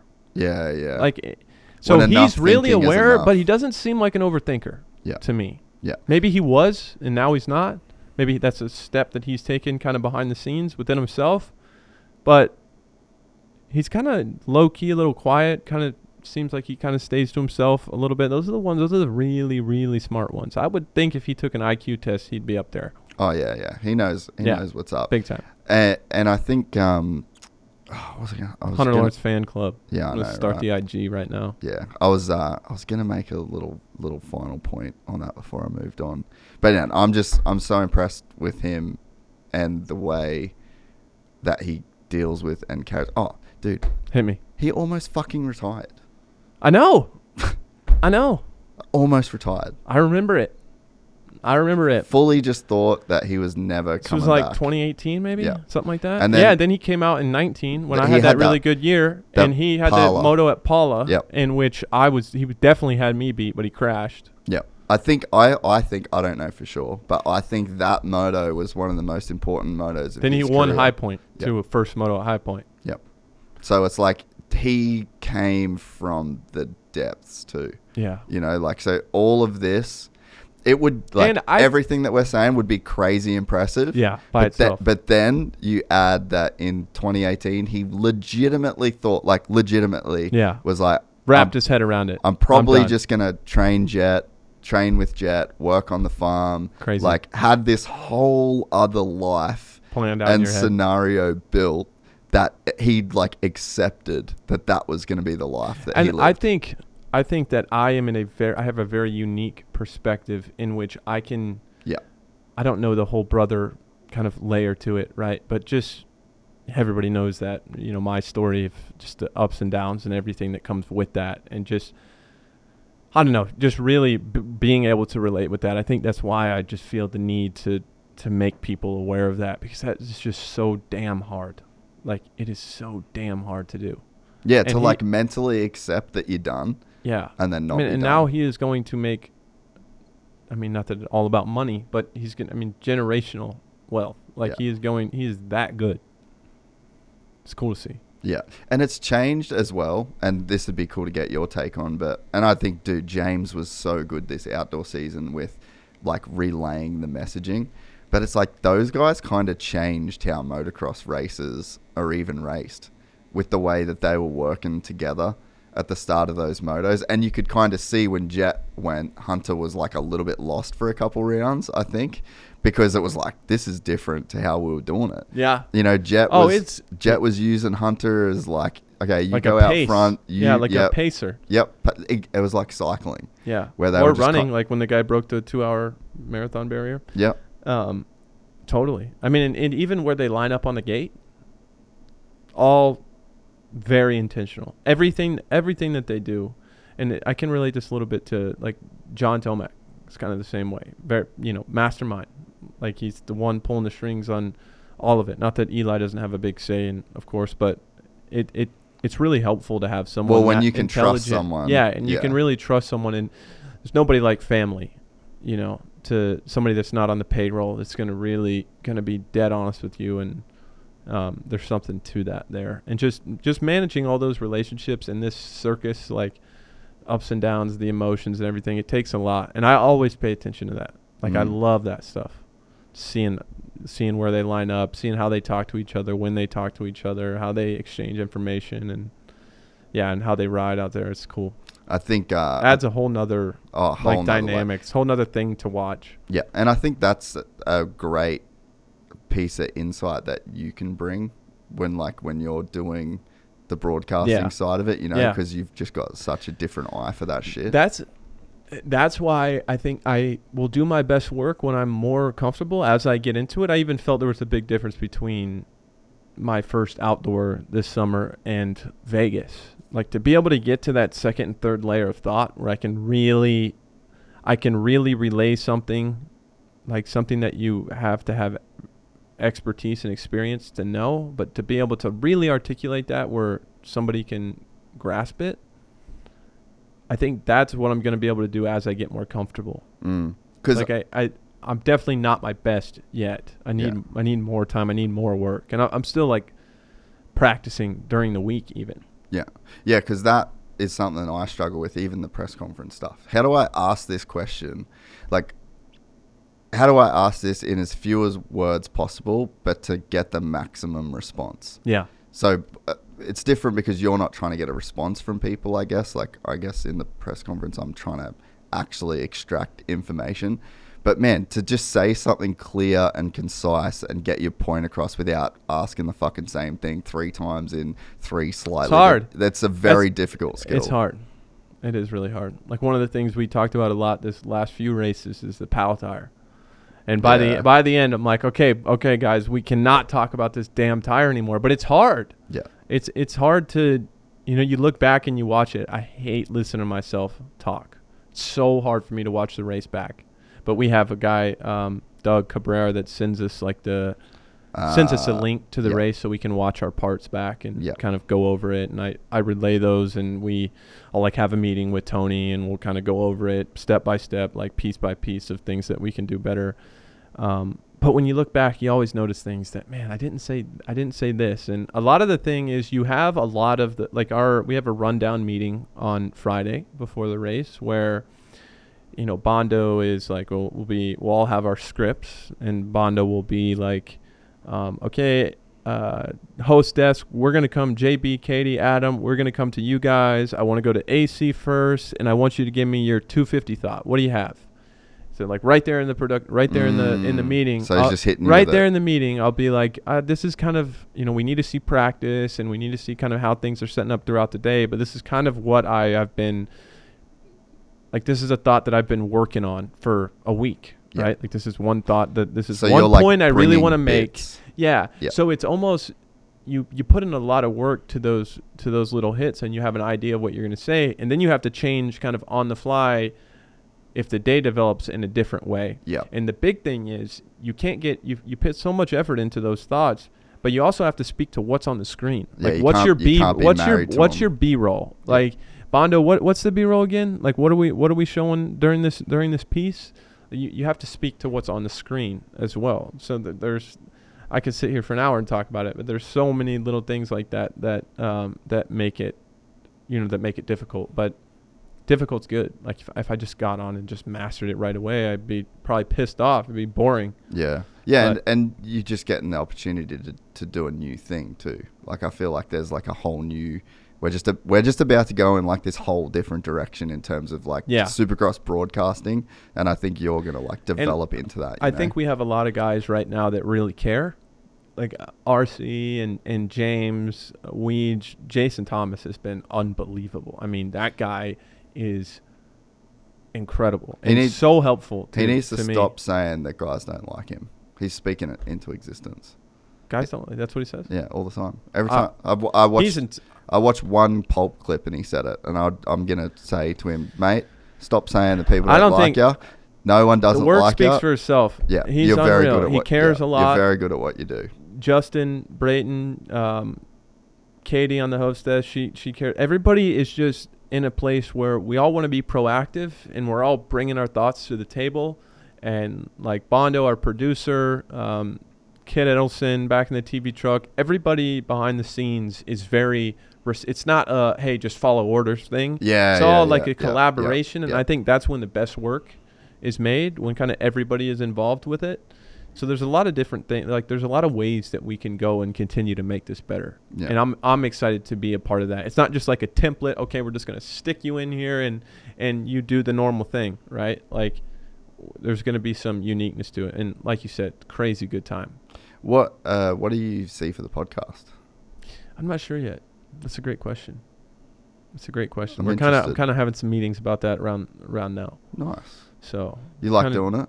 I do. Yeah. I do like doing it. I want to do it on a more like I've had this house renovation going now for a damn near a year, so we don't Yeah. have like a legit setup. Are you building something Yeah. into the house? Yeah, but I don't know. Then I'm thinking, I might move to Florida, so I don't really know. But we don't have like how you have the legit remote. You can do the remote thing and make it look sick. I don't have that yet. I really enjoy doing it. I love talking dirt bikes and having different people on. I want to get to a place where wherever I'm living, I have the setup, and if I have the setup, I can make it more organized and I can do it. But I find myself, because everything kind of has to line up, Shane and Yeah. I have to be in the same spot. Yeah. It just becomes not something that we do frequently. But I think it's been good to test it out, see if I like it, and kind of just shopping the podcast around a little bit, see if somebody wants to do something more consistent with it. I think it would be cool to, like I think RC and RV do a good job on Title 2.4. Like if we could just find our own little niche of how we do it and make something a little bit more consistent with it, I would like to do it. It's Yeah. just about just getting the setup really and getting organized. And I've had so much stuff Other going shit, on. yeah. But I would like to do it. Yeah. I don't know. Do you think it's worth it? Like, have you For listened to sure. any of mine? Yeah. Yeah. Yeah, for sure. Yeah, the sport needs shoulder programming, right? And so that was my whole thing with this. I ended up making the show that I wanted to listen to. Yeah. You know, okay. I don't listen to it, but that's because I do it. Yeah. It's like, so, yeah, there's like, that's probably the reason why I don't even listen to it. 'Cause I'm like, I just got out of it I want to do this. Yeah. You know? Yeah. And I wanted to listen to this. So it's like, all right, well, no one's doing that. So let's just Have a let's conversation. do the thing that I would want to listen to. That's how I was as a filmer. I don't want to sell anything. Yeah. Even in broadcasting, the same way. Like I don't want it. Sometimes you feel like you step up there and you have to be this professional, this clean cut version of whatever you think it is that you are in that moment. But I don't want that. Like I want there to be like a brashness and a kind of a Pat McAfee vibe to like just being myself and saying what I think. And it takes work it's hard, but it takes work to be authentic, like on live TV. And it's the same thing with the podcast. Yeah. Too. I sometimes feel that I have to be in this box and kind of be a little bit more professional. With people just want you and just to have a conversation. Yeah. That's what you do such a good job at. Oh, I appreciate it. Well, Yeah. I think, there would be a product that would just like fit you and the pod. Like, I think once you just figure out some pieces. Yeah. But yeah, there's Just finding more of an identity. Yeah, and there's no Pat McAfee show for motocross. Yeah. You know, like I try and do like the Rogan model. It's Yes. like that was the only podcast I ever listened to. Yeah. That's what I thought a podcast was. See, And it's like I'm not a big podcast guy. Never been like a I've never podcast listened, or a YouTube guy. People would Really? be surprised, but yeah. I've only ever watched YouTube. Like I don't watch TV at all. No way. Don't even have See, I don't watch shows. I don't watch movies anymore. I hardly ever. Sometimes I just go to look at like a viral clip or something, but hardly ever. See, I do YouTube for me is like a learning place. Yeah. I'm like a Totally. very learning Wikipedia. Yeah, I'm like I a just use learning Wikipedia. person. Yeah. Oh, really? Oh, Wiki? I'll think of something. Yeah. And wiki it up. Yeah, just Are wiki you it up and read. ChatGPTing yet? No, Bro, that's not the on one. that AI stuff. That's the one. I have been using because now it pops up on the Google kind of bar at the top Gemini now. thing, So I've been whatever. doing that some. Dude, get ChatGPT, get the subscription, get the app on your phone. You want to be like, what model water bottle is that? Just literally take a photo of it, put in ChatGPT, bang. Gone. Like, dude, that's like the new wiki. And then there's one called Perplexity, which uses ChatGPT, but it has access to the internet. It's like a learning I nerd. had it. I just didn't really know. I guess I just didn't. Didn't know how to use it. Yeah, I just didn't put enough thought into how to use it. Right. Yeah. You kind of just get your little niches and you do like it's always just been the Wikipedia thing. You know, I'll be thinking about like Charles Darwin's cousin's daughter's dog, Yeah, and like yeah. that's what I'll be on Wikipedia reading about for an hour. You know? Yeah. But yeah, the AI stuff is crazy. Yeah, we need but- to start regulating that stuff a little more. Yeah, maybe. These AI deepfakes and stuff are gnarly. Oh, bro. There's Our governor just passed some crazy bill, like you can't deepfake. I guess you can get in trouble arrested for deep pull that up, faking. search that. Yeah, Gavin Newsom. He does some type of. He does some strange things, that fella. Yeah. I don't know that I want to go there. But I can't go there. I swore a long time ago, no religion or politics in the workplace. Yeah, no, I'm kind of there with you. So what is it? To protect national security against the threats posed by deep fake technology. Yeah, So it's like he illegal through. to make a deep There was a fake. video about Kamala Harris going around. I'm trying to say this as objectively as I possibly can. Basically, just something clowning her, basically. And so he rushed this bill through because he didn't like the fact that it was deep faked so well, where it kind of seemed like it was her, I guess. I don't know. It requires somebody what's damaging. Like the authority on what's damaging is the problem with the bill. It's like, who's the judge of saying, oh, is it just like an opinion that you don't like? That's we're going to call that damaging, and the opinion that you do like, is that okay? So it just becomes who's pulling the strings there. That's the problem with it. Well, that goes all the way back to just free speech. Yeah. And it's like, that's why that got written in there. I just think in general right now with people online, what is a subjective truth and what is an objective truth? Yeah. Is people, they get that caught up. Like they don't. What is objective truth? Like, what thing is an objective truth? That's there's not much. There is not much. And that's why I don't like the absolutist type of talk. Yeah. Like, it's okay to think something, but to be like, you're this if you think that, or you're this if you do, like, we're all different. And this is, I'm going to make this point, the big point. This is great. I need to set this up. Everyone else is just a reflection of you. Other people are just a reflection of you. Every person that I know views me differently. Yeah. Every person sees me differently than I see myself. Yeah. We are all just our reflections. Yeah. Yeah, and people have... And if people knew that, yeah, think about it, they incriminate themselves every day, commenting, saying, oh, fuck this, or you're that, or you're this. You are literally admitting to what's inside of you. Yeah. And people don't even know that. Just look into some psychology, like for 10 seconds. Yeah. And so people are just on there literally saying, I'm angry, I'm mad at the world. I'm miserable. Or I'm very sad, or jealous, or I'm this. I just don't get it. I don't get how people don't know that. Yeah. Yeah. I think what you said is important about, like, what's a subjective truth and what's an objective truth. 99% of everything is a subjective truth. Correct. Like, realistically, Correct. the earth. And then we start thinking about where those even come from, right? Yeah. Like, is there objective truths? Yeah. And it's like, there's a few things. Like, there's very little that... Murder is bad. Yeah. There's like a couple of things that you could point at that's like fair. You could say, okay, this is like pretty much true. Like, the world's round. I feel like I've done enough research and know enough about how things work to say, like, yep, that's a truth. You need oxygen to breathe. Yep. Like, pretty well pretty well get on board with that. But it's like, who's right about gender? Or like, that ain't me. Like, that's probably it's probably just not my thing. I'm out. Do I know? Nah. Do I admit that I'm wrong? Yeah. I'll just be fine. I go to back be and over forth here. on this too, because I'm with you. I'm with you on, like, I am another human being that is not, I do not feel that I am qualified to, I think we all have natural judgments that I think it's in everybody's best interest to keep those, like, to be aware of those and keep those at bay, right? Like, we have natural judgments based off our inner beliefs, what we were taught, our experience. You need to be aware of that so you can kind of go against that in a way, right? You gotta pass that. Yeah, and you gotta vet that kind of stuff out. We all have those natural biases, right? But it's how you react and how you show it, that's up to you. Yeah.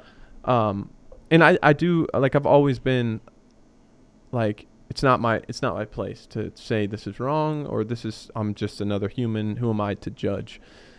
sometimes I go back and forth on it though, because there are certain things where you're like, if there is really no good or bad at all, like, aren't we all just going to explode one day? If there's no parameters at all and everything is okay, we can do whatever we want.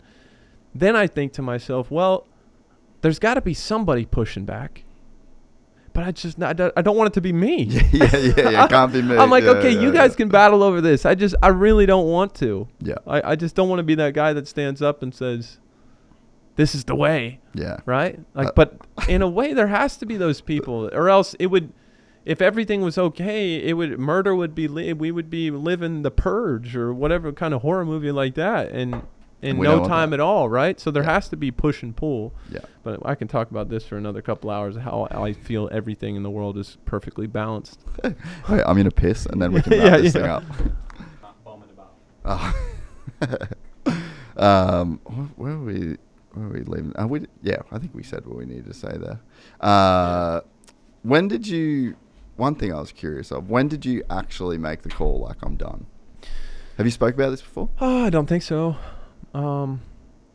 When did I make the call? I mean, I think I knew in the off season. I really knew in 2023. I always say this. I say when I tore my ACL, or no, let's just take it back to the beginning. I'll run it through real quick. So struggling with the arm stuff starting in 2020. So it was that long? 2019, really. September 2019. As soon as I got on a 450 after outdoors, I don't know what happened, but didn't crash or anything. I just woke up one day, went to the track, couldn't hold on. It was always managing that. From September 2019, it was just managing that all the way through. I never rode the first, if you remember, so dang long ago now, but my rookie season on 450s, there was a few races like San Diego, almost won. I got second to Coop. He passed me like 3 laps to go. Oakland, I was running up front, fade at the end. Everybody thought I was getting tired. I was in the best shape of my life. I mean, I was not getting tired. I could have done 30 laps, and I just could not hold on to the motorcycle. And it was just in one hand? Yeah, just my right hand. Like Tampa, I was leading. Tomac passed me. I crashed in the whoops like 5 minutes ago. Easy second place. Can't hold on to the bike. Like, so many times that happened.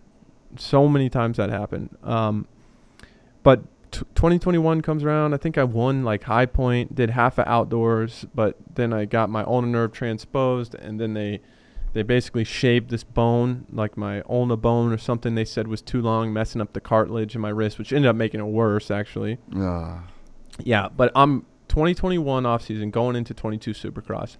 I am going faster than I ever have in my life. Made 2020 me look slow. I was ripping. Like, fit, solid, technique better than ever. Mind was the biggest thing. Like, mentally so far ahead of where I was my rookie year on a 450. Like, felt like I knew how to win races. Like, just got it. Yeah. Like, we're in 2020, you're still just going out there and just kind of going as fast as you can. Hoping you can win and not knowing you can win. Right. Yeah. In 2021 offseason, I was like, I'm ready. Like, I'm ready to go.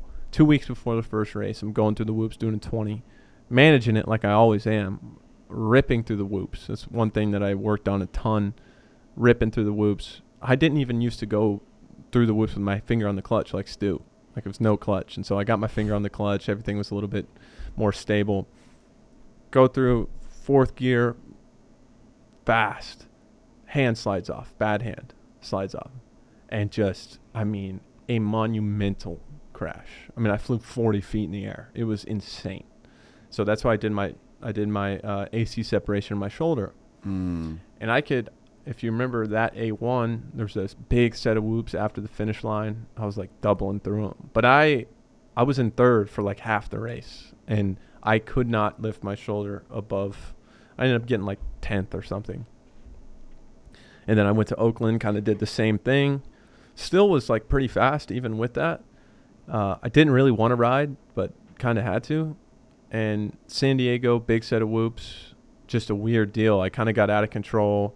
I had zero strength on my left side. I got a little out of control, and I didn't even crash. I just kind of hit the last whoop and tore my Yeah, ACL there. yeah, And so yeah, that whole year, that was like the lowest low of my whole life. 2022 was the hardest year ever. Like, it was just a total, like a culmination of all the frustrations I've ever felt in my life, all wrapped into one. Because I'm like, what I did in 2021 to come back from what I did, all the rehab, everything, and to get to that place where it feels like everything is coming together, and that to happen, I was just like, I'm done. Like, I'm over this, man. Like, what in the hell is talk about feeling like stuff's not fair?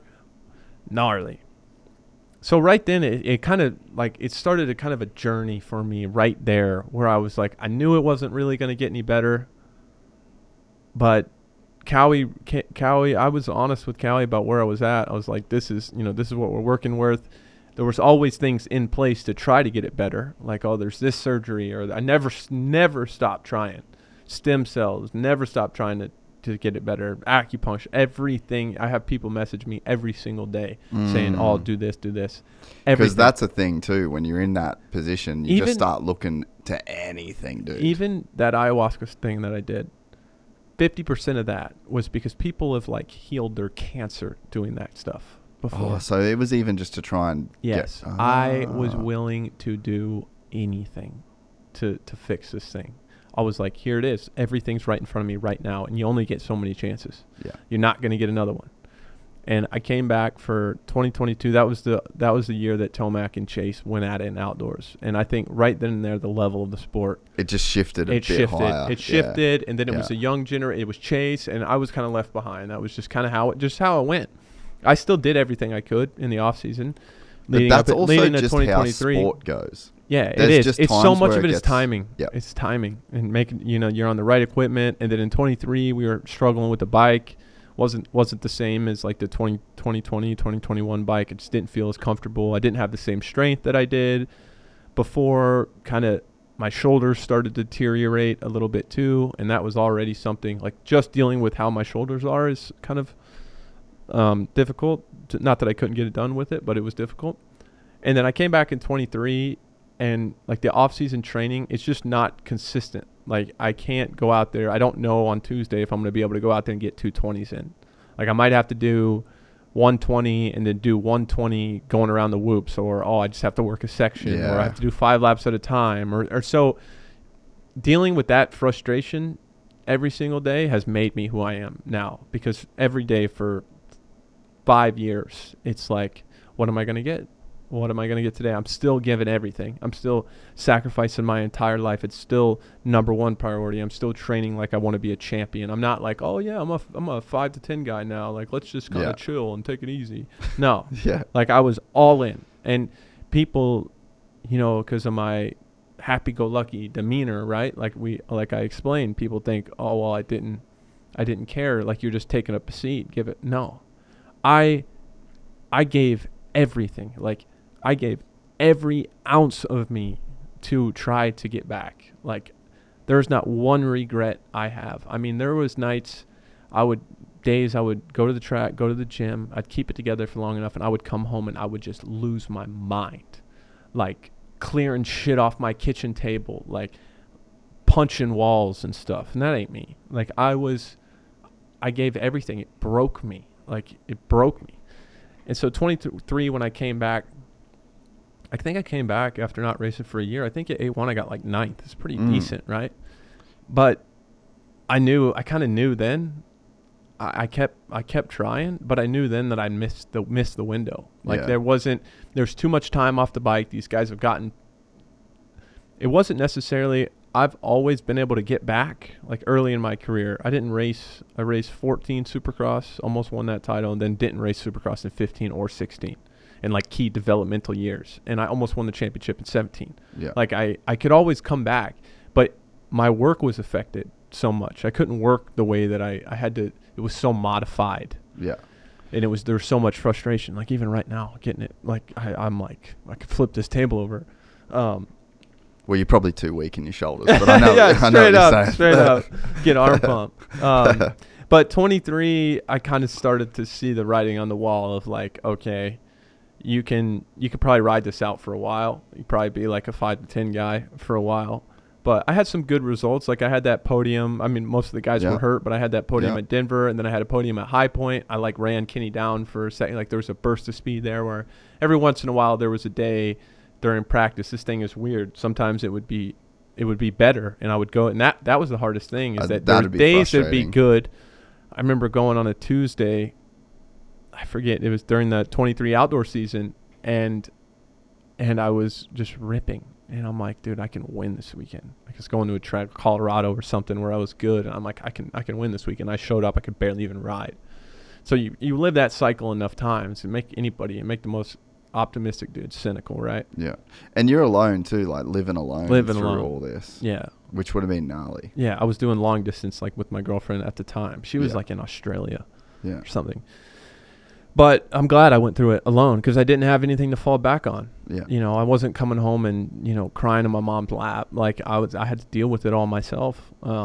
Of course I had, Nick, I had people around me that were trying to help me. But during times like that, for me, I would isolate myself from everybody. I'd stop calling my mom back. Like I'd stop calling my friends back. I never wanted to show. I understand that I live a good life, a privileged life. I never wanted to make it somebody else's problem, and I probably should have let the people that wanted to be there for me, and I didn't. So I guess I regret that a little bit. I put myself in a harder spot. But yeah, like 2023 at the end, I knew Chicago. I got like 15th. I could barely ride a Chicago SMX race. Kind of starting to have the thoughts. You don't want to admit it, but like, okay, there's not really a lot of options left. I went and did stem cells that year. I did them again in the off season, but it just wasn't feeling like I can feel it. Like even when I'm sitting here right now, it's just different. Like it just feels different. The sensations are different. So as soon as I did everything I could in the off season, it's kind of more of the same. And I showed up at A1 and I rode practice, and the track just you forget every year, every off season, but the track just gets so rough compared to test track. Yeah. It's Even a if you test let day. the test tracks go. It's just a different It's deal. just different. Yeah. There's 100 riders on the track. It's always going to be different. And I just couldn't. In that main event, I just got lapped. I think I got 12th. And to make things worse, Prado comes in the last turn for 12th at A1, breaks my hand, my left hand, my good hand, the hand that I have arthritis in because I've been trying to hold on with it for 5 years. Like my knuckles are all swollen and stuff. You can see. Oh, dude. Yeah, gnarly. I know. This and sucks. so then I rode it sucks. Yeah. It's like a sob story, dude. Sorry, and I I hate asked. no, and I hate that. No, I hate know. when people are like, "Oh, it feels so bad for like." No, but it does. It's no, like, I know. It sucks. But yeah, it was so I raced the whole year. It still hurts when I golf. Like it still hurts. I had to race the whole year with a broken hand. Like I unfollowed Prado on Instagram. Petty. I just couldn't. I was like, dude, really? Like really? This is what I need right now.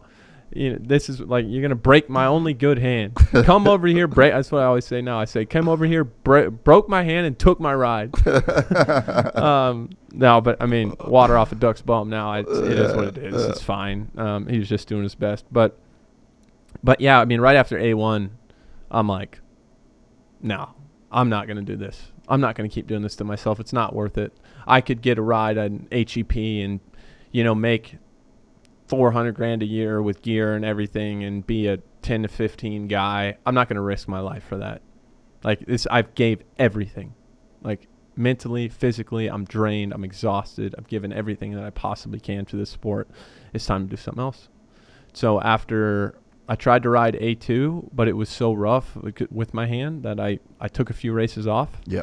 And right then I had a meeting with Dan Fahey, which is like the, team manager for Kawasaki, and he's like, these guys are worried. Like Cowie really, they saw how much of a toll it took on me, and they're like, dude, maybe you should just call it. Like maybe it's just time. Like that's the conversation that Dan and I had at A2. It's like, dude, you've done everything you can. You got nothing left to prove to us. Like we know that you care, and I just didn't want to go out like that, defeated, down. Like that A2 day was really hard, but that was the day that I was like, okay, this is it. Like Yeah. the most I thought about for a while, for those few weeks, I thought about, because I was going to come back for Daytona. I thought about, okay, maybe I just race Daytona, and that's the last one, home race. And that was kind of the plan for a while. And then the week before Daytona, I'm like, I think I can maybe make it through the year. And so, yeah, I decided kind of the week before Daytona that we're just going to finish out Supercross. And that was it. And so right then and there, as soon as I made that decision, it was like the weight of the world got lifted off my shoulders. And I'm like, but with that came, I was always really good on no matter what my health was, like on the first lap, like my start technique was never anything special, but I just knew I was going to get the start. Like start is so mental. I could always get a good start, and even if I didn't come in the first turn good, like the first few sections, I could go from 15th to 3rd in the first few sections. That was always like a strong point of mine. And as soon as I made the decision that I was done, I lost all that. I was like, I'm not hitting a triple next to love you, A-Ray, but I'm not hitting, I'm not going to hit a triple like if I'm not sure, A-Ray's going for it. It's just not worth it to me. Yeah. And so, yeah, I kind of just made a decision that I'm not going to remember the sport. I'm not going to go out this frustrated, like defeated, anxious, defeated way, right? I gave it everything I have. I can be proud of that. And let's just enjoy the experience. Yeah. Yeah, and I think you did. Oh, I did. Like it was cool. Loved it. Yeah. I loved it. Yeah. I'm glad that you took that route. Like even I came to the test track on the last day of K2 and just to see. And you see, like there on a smooth track, I could still go. Oh, like I could still go fast, but I just wasn't going to go out defeated. Yeah. It's right back to my whole philosophy about life is like it's things unfair happen all the time. I'm proud of the work that I did. It didn't go great, but I also think when you look at the scope of my life, the effect that I've been able to, even if it's 10 people, even if it's 100 people, I think people sympathize with my situation, but I never wanted to let it affect my enthusiasm for life. I felt like I carried that. I felt like I'm not going to let these circumstances, like this stuff out of my control, I'm not going to let it defeat me. I'm not going to become this different person. Like you kind of, when things aren't going well, you kind of just want to shrivel up and be small and, I don't know, stupid things like not wanting to post like goofy social media. So just not being yourself. You kind of just want to go away and not put yourself out there to get shit on by other people, right? But I'm like, fuck no, I'm not doing that. Like, I'm not going to do that. Like, I refuse to, I kind of turned it into a game in my mind. It's like, I refuse to just be defeated by this. Like, I still have if you were to take all the expectations, everything away and look at just what I have objectively, it's like, wow, you're really lucky. I mean, in the top 0.5% of people on earth, like, wow, these opportunities, right? And people like to compare the bar of the expectation of like, oh, you're going to be RC, and then that means you failed. But if you take a little different look at it, it's a completely different game, right? So that's the way I wanted to go out, just having fun and enjoying it. And I think it just comes down to, people say it all the time, falling in love with the process. And I did everything that I could, and I was able to just be proud of that, you know. In the last few races, and just having, I love that I had like the vlog for my last race. Yeah, you'd be able to go and watch that, and it was done so well. And I mean, and everybody gave me a great send off too, like just to be able to know when you go out there that it's going to be your last one. Yeah, you know, last time you go to this city and you remember the first time you won there, or the first time you got on the podium, or this happened at the restaurant afterwards, or you know, that kind of stuff. That stuff will stick with me for life. And and now I have this new dream to chase. I have something that I'm just as passionate about, and I don't have this baggage of like, oh, you know, it didn't go perfect for me. I think that's how I was meant to do it, you know, just stay enthusiastic and stay positive, and it's just the way it went. And I think like just going forward into the new career, like, fuck, you got all the data. Oh yeah, and this you went everywhere. One of the high to speak the to that. lows. To speak to that, you've heard of the theory that we are just a universe experiencing itself. Yeah, and I really do think that experience and human emotion, even if it's not great, positive emotion, we label it as good and bad, or this or that, or but it's all about just experience. And I think about the highs and lows I've felt in my life, and I have been able to feel I have a massive capacity for feeling. Like I'm an emotional guy. Yeah. And I've just experienced the highest of highs and the lowest of lows. And I think that holds so much value, in itself. Yeah. Yeah. No. I couldn't agree more with that. What was the ayahuasca thing like? Where'd you go to do that? Costa Rica. What's funny is it kind of became mainstream because Aaron Rodgers started talking about it. Do you remember? I do remember. How about this? How about he was at the retreat, the same retreat I went to the week before me. No shit. Him and Jake Paul and this whole little celebrity group. Like they were literally getting on the bus to leave. It's like I flew into Costa Rica, stayed at this crappy hotel, and we got on this shuttle and went 5 hours into the middle of the jungle. I'll never talk about all the stuff that happened there. But it was gnarly? Yeah. Really? Yeah. Life-changing. Really? Yeah, in a good way. In a good way? In a good way, yeah. Fucking hectic, eh? I know. I haven't done it. Yeah. But I'm still a bit on the fence about it, yeah. to be honest. It's not for everybody. I don't know if I need the vomiting and the shitting and I don't know if I need yeah. What do I have to get out of that other than more of it, it's an experience, when you want to talk about, I agree with you when it's the universe is just, we are just the universe experiencing itself, right? If human consciousness, consciousness is kind of peaked at humans, right? That's pretty much the most, because what is consciousness, right? Yeah. I'm just going to get weird. Oh, yeah. Minute, yeah. right? Well, you can get weird. Just just let me go for a minute. But it's you've got a rock that's not experiencing anything as far as I can tell. And then you've got a tree, which is experiencing more than what the rock is, but it's not quite experiencing it to the level of a fish or an octopus or a cat or a dog. And then it's so you've just got this hierarchy of intelligence and consciousness. And what consciousness is being aware that you're aware. Being aware of your experience. And really even more nerdy, stripped back than that, is consciousnness is just the ability to model the universe, right?